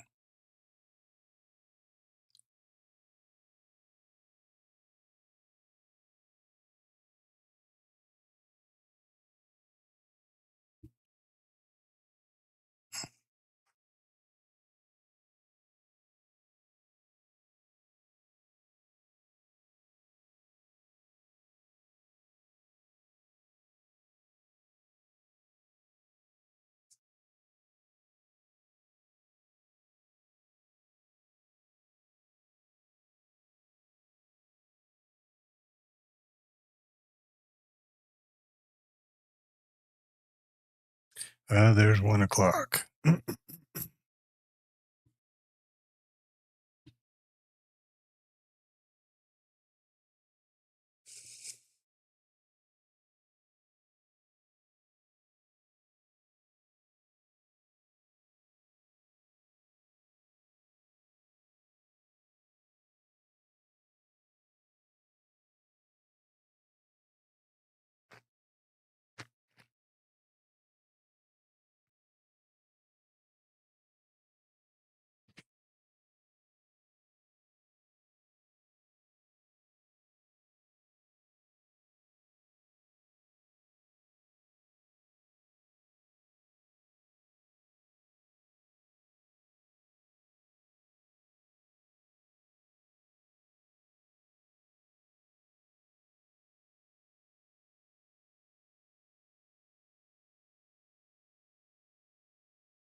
I'm really tempted to take a long here into this to this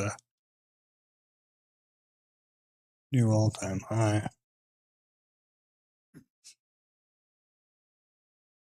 Why would there be buy stop? People shorting it, I guess.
See if we get this 12 to 1 stat to work.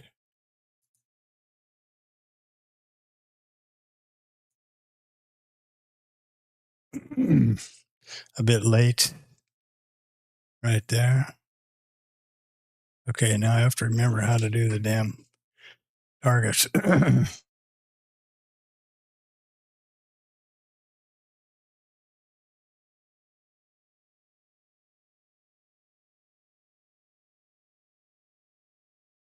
That's going to pretty thoroughly piss me off if I got along the high here again.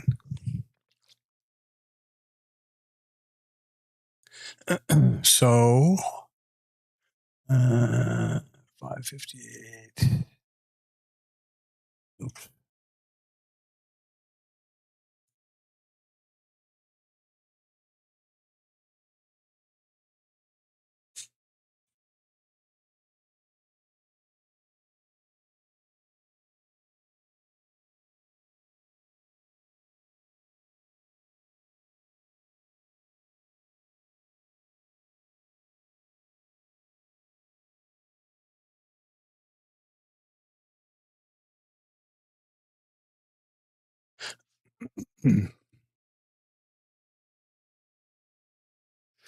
My target here is to get this risk neutral scale off, but I'm worried about the liquidity at 55 and then target the all-time high.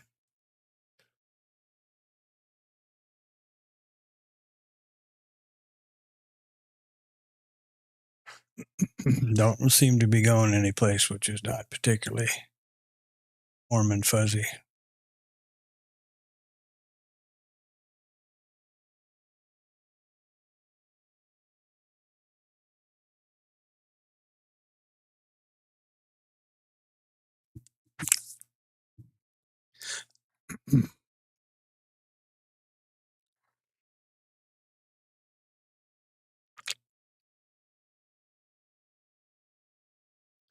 Station head to Latham.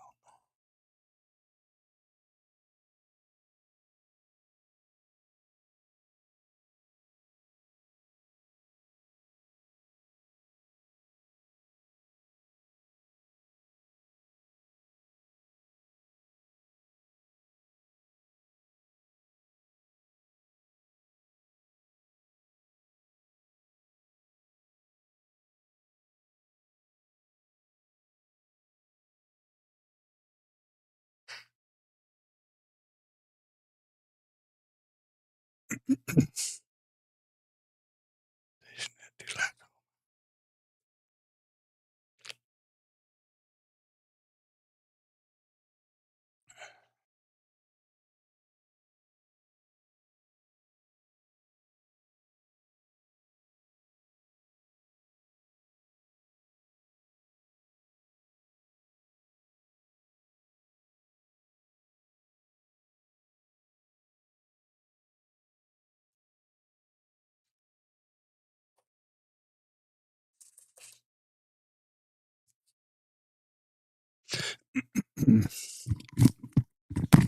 See what happens.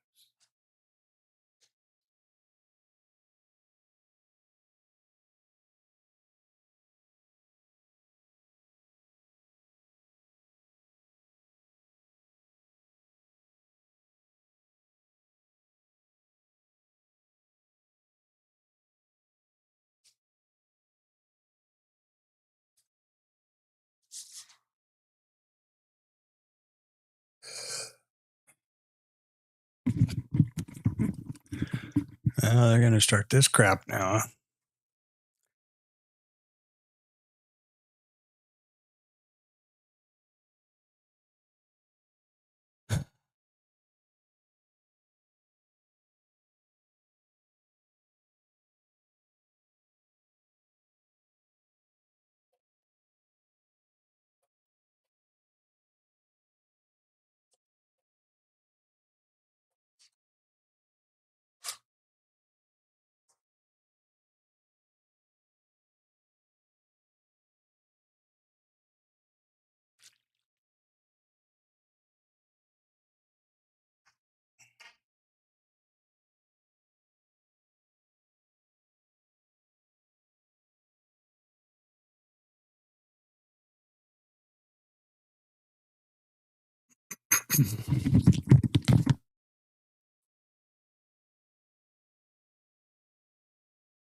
Well, and now comes the query: do I move it up? Of course, the second I say that, it pulls back down to entry, and I would have been stopped out right there because that's where I would have moved my stop. So I don't know what to do. I think I'll leave it where it is and see what the hell happens. See if they take it up there and go after that high or not. 130. Ooh, baby.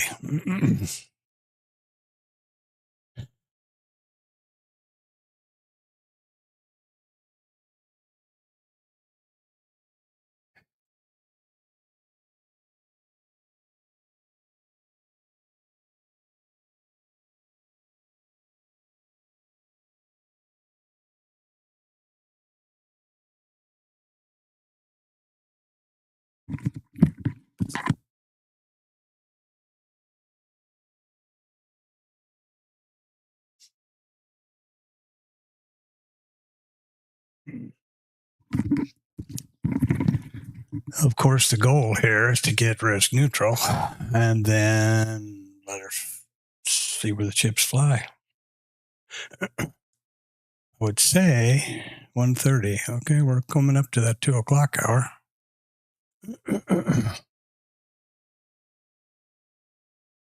And a new all-time high. We keep making new MC highs here every time we turn around.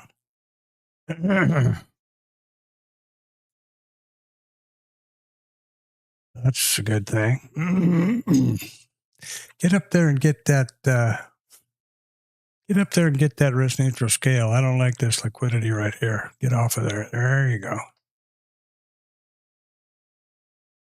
There you go. Now, am I going to hate myself by moving this up to break even? Or what? Or will I consider myself a genius for protecting that risk? It was a late entry. Now, first was in at 50, so he scaled a long time ago and got a long way to go.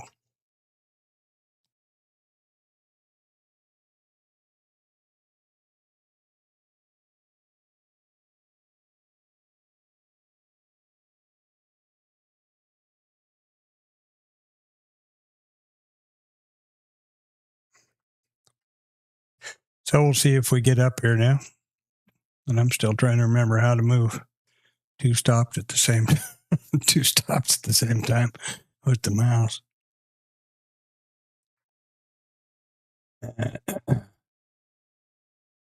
Get through there now. The boys. There we go. That's a good idea. That's a really good idea. Let's get risk neutral here. One more pop. One more pop, and then we're going to go for that all-time high. Attaboy.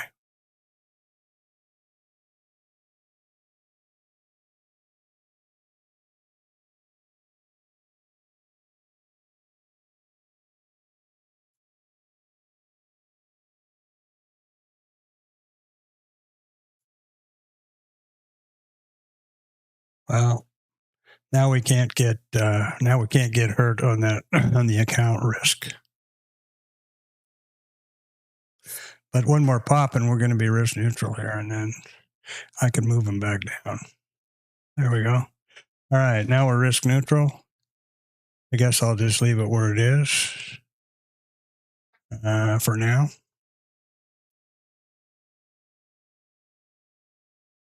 And I don't imagine we'll get a hell of a lot up to 48 ticks, but you never know.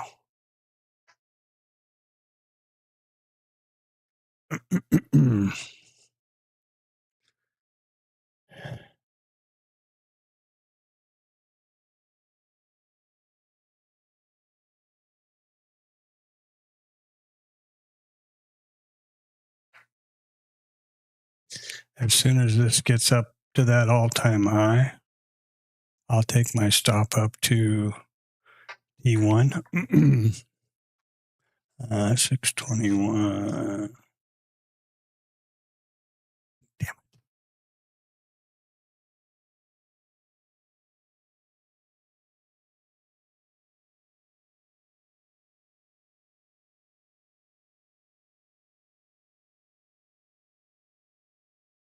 There we go. Now, how do I get these up there? Okay, now it's easy. Now I'm just trailing my stop up. So this is starting at 2156. Short T1.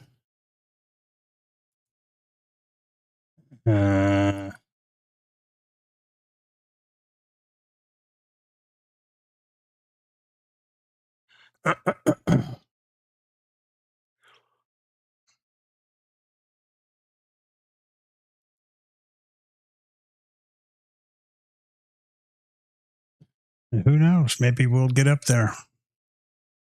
Tom's looking at 60 pretty hard, so that's maybe a good idea.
Yeah, that liquidity at 60.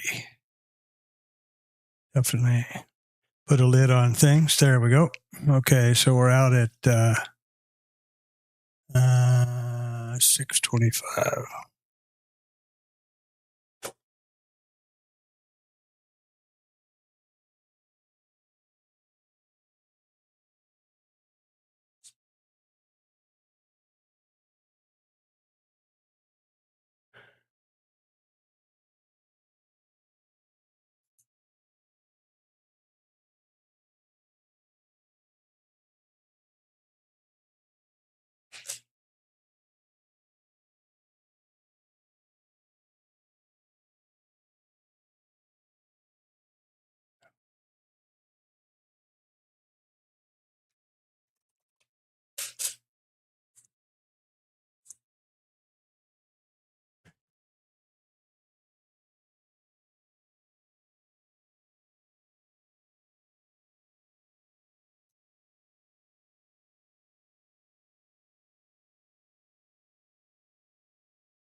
Now it's going to probably go up.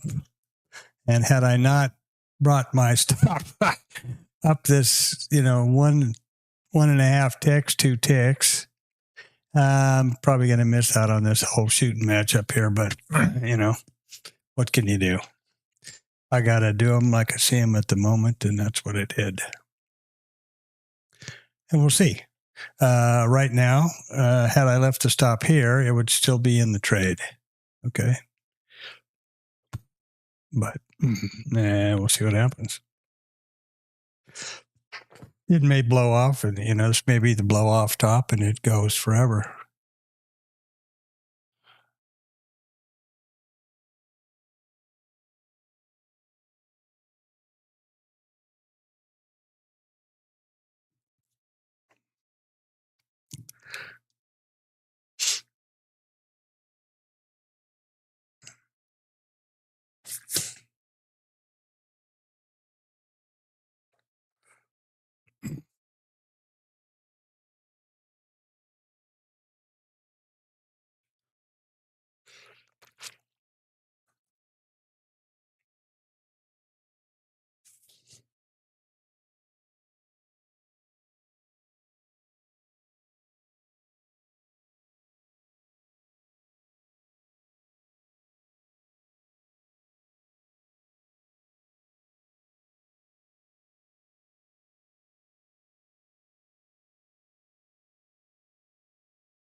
Yeah, so, well, there we go. What did that make me? Same exact exact amount as yesterday. Boy, I seem to have this. Oh, that's pretty strange. Pretty strange. Okay, I'm not going to do any more trading now. Oops, sorry about that. Not going to do any more trading now. Hope this was on the right screen when all this was going on. What I was getting at was if I'd have left my stop here, which was the original second move, I'd still be in it. I was up to here and I got taken out. So am I going to lose out on another 3 points? Maybe. Let's just see.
Your girlfriend.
Well, and here we are up testing 60, which was the target.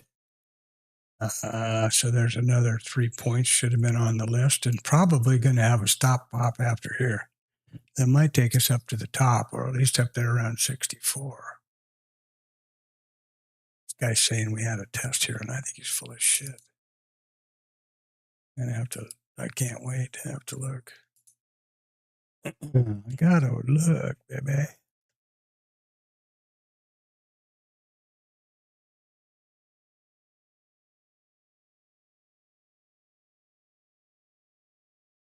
Oh, I know what I can do. I'll do this right here. Boom. Boom.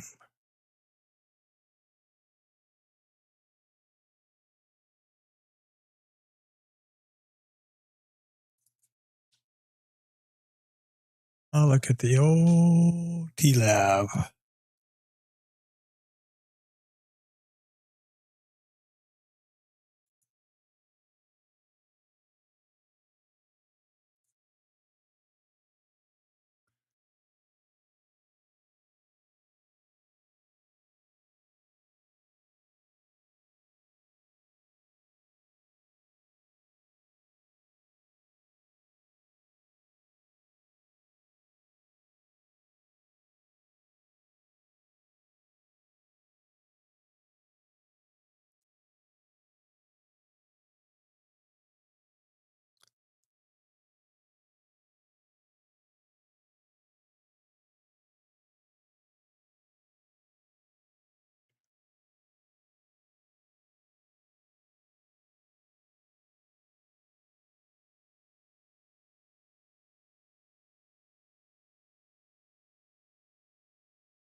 Yeah, so that's, I'm disappointed here actually, but there we are. Now we haven't got to our 2 power hour maneuver yet. So let's see what happens there.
Yeah.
Oh, a kitty went over there. Are you going to see the kitty?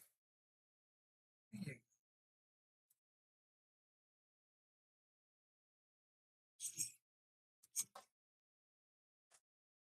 Kitty. The kitty. Kitty. Smart guy. Mr. Smart Guy. Did you see the kitty?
What doing it?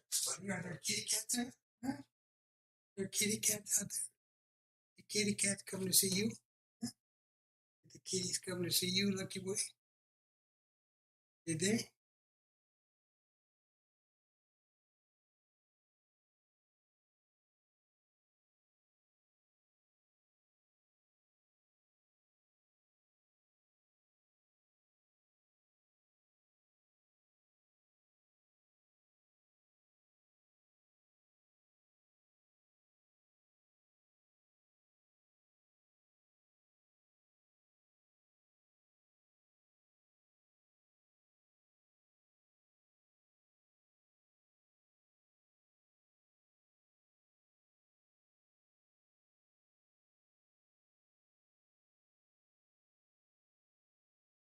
I'm gonna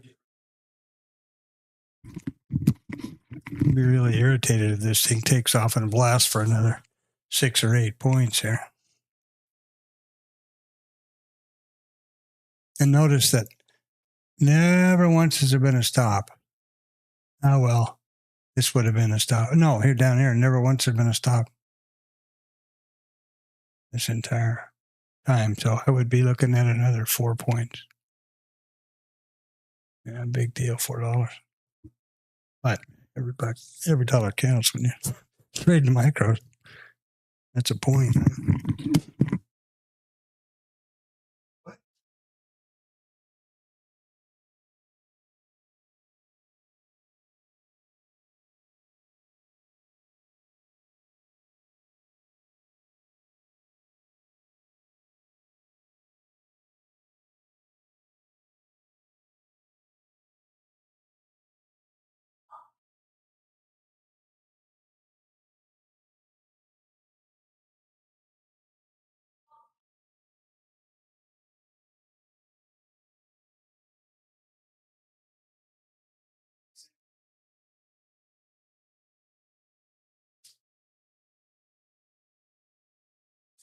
Don't ask me any more questions. I don't want to tell you the wrong answer.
There you go.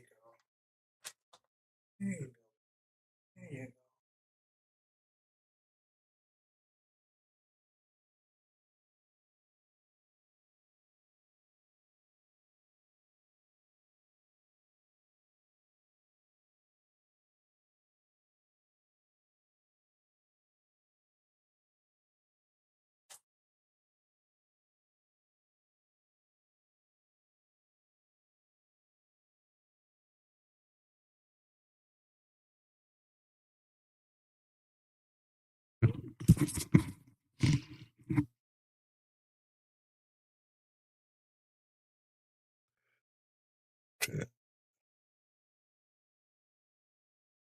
I wonder how many times I could probably go back and figure it out. I guess somehow. I don't know how exactly.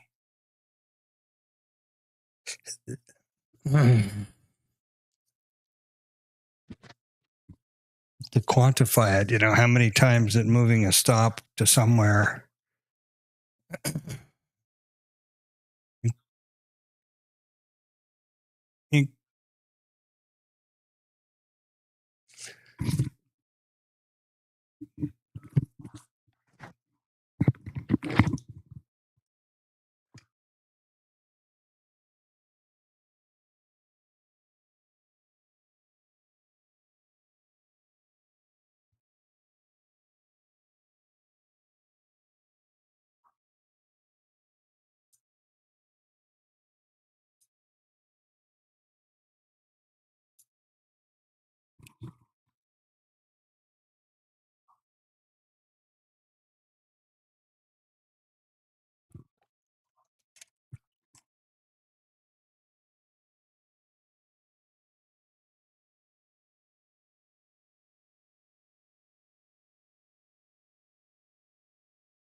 So that's it. And the day is done. It's 15:16. Speak to you tomorrow.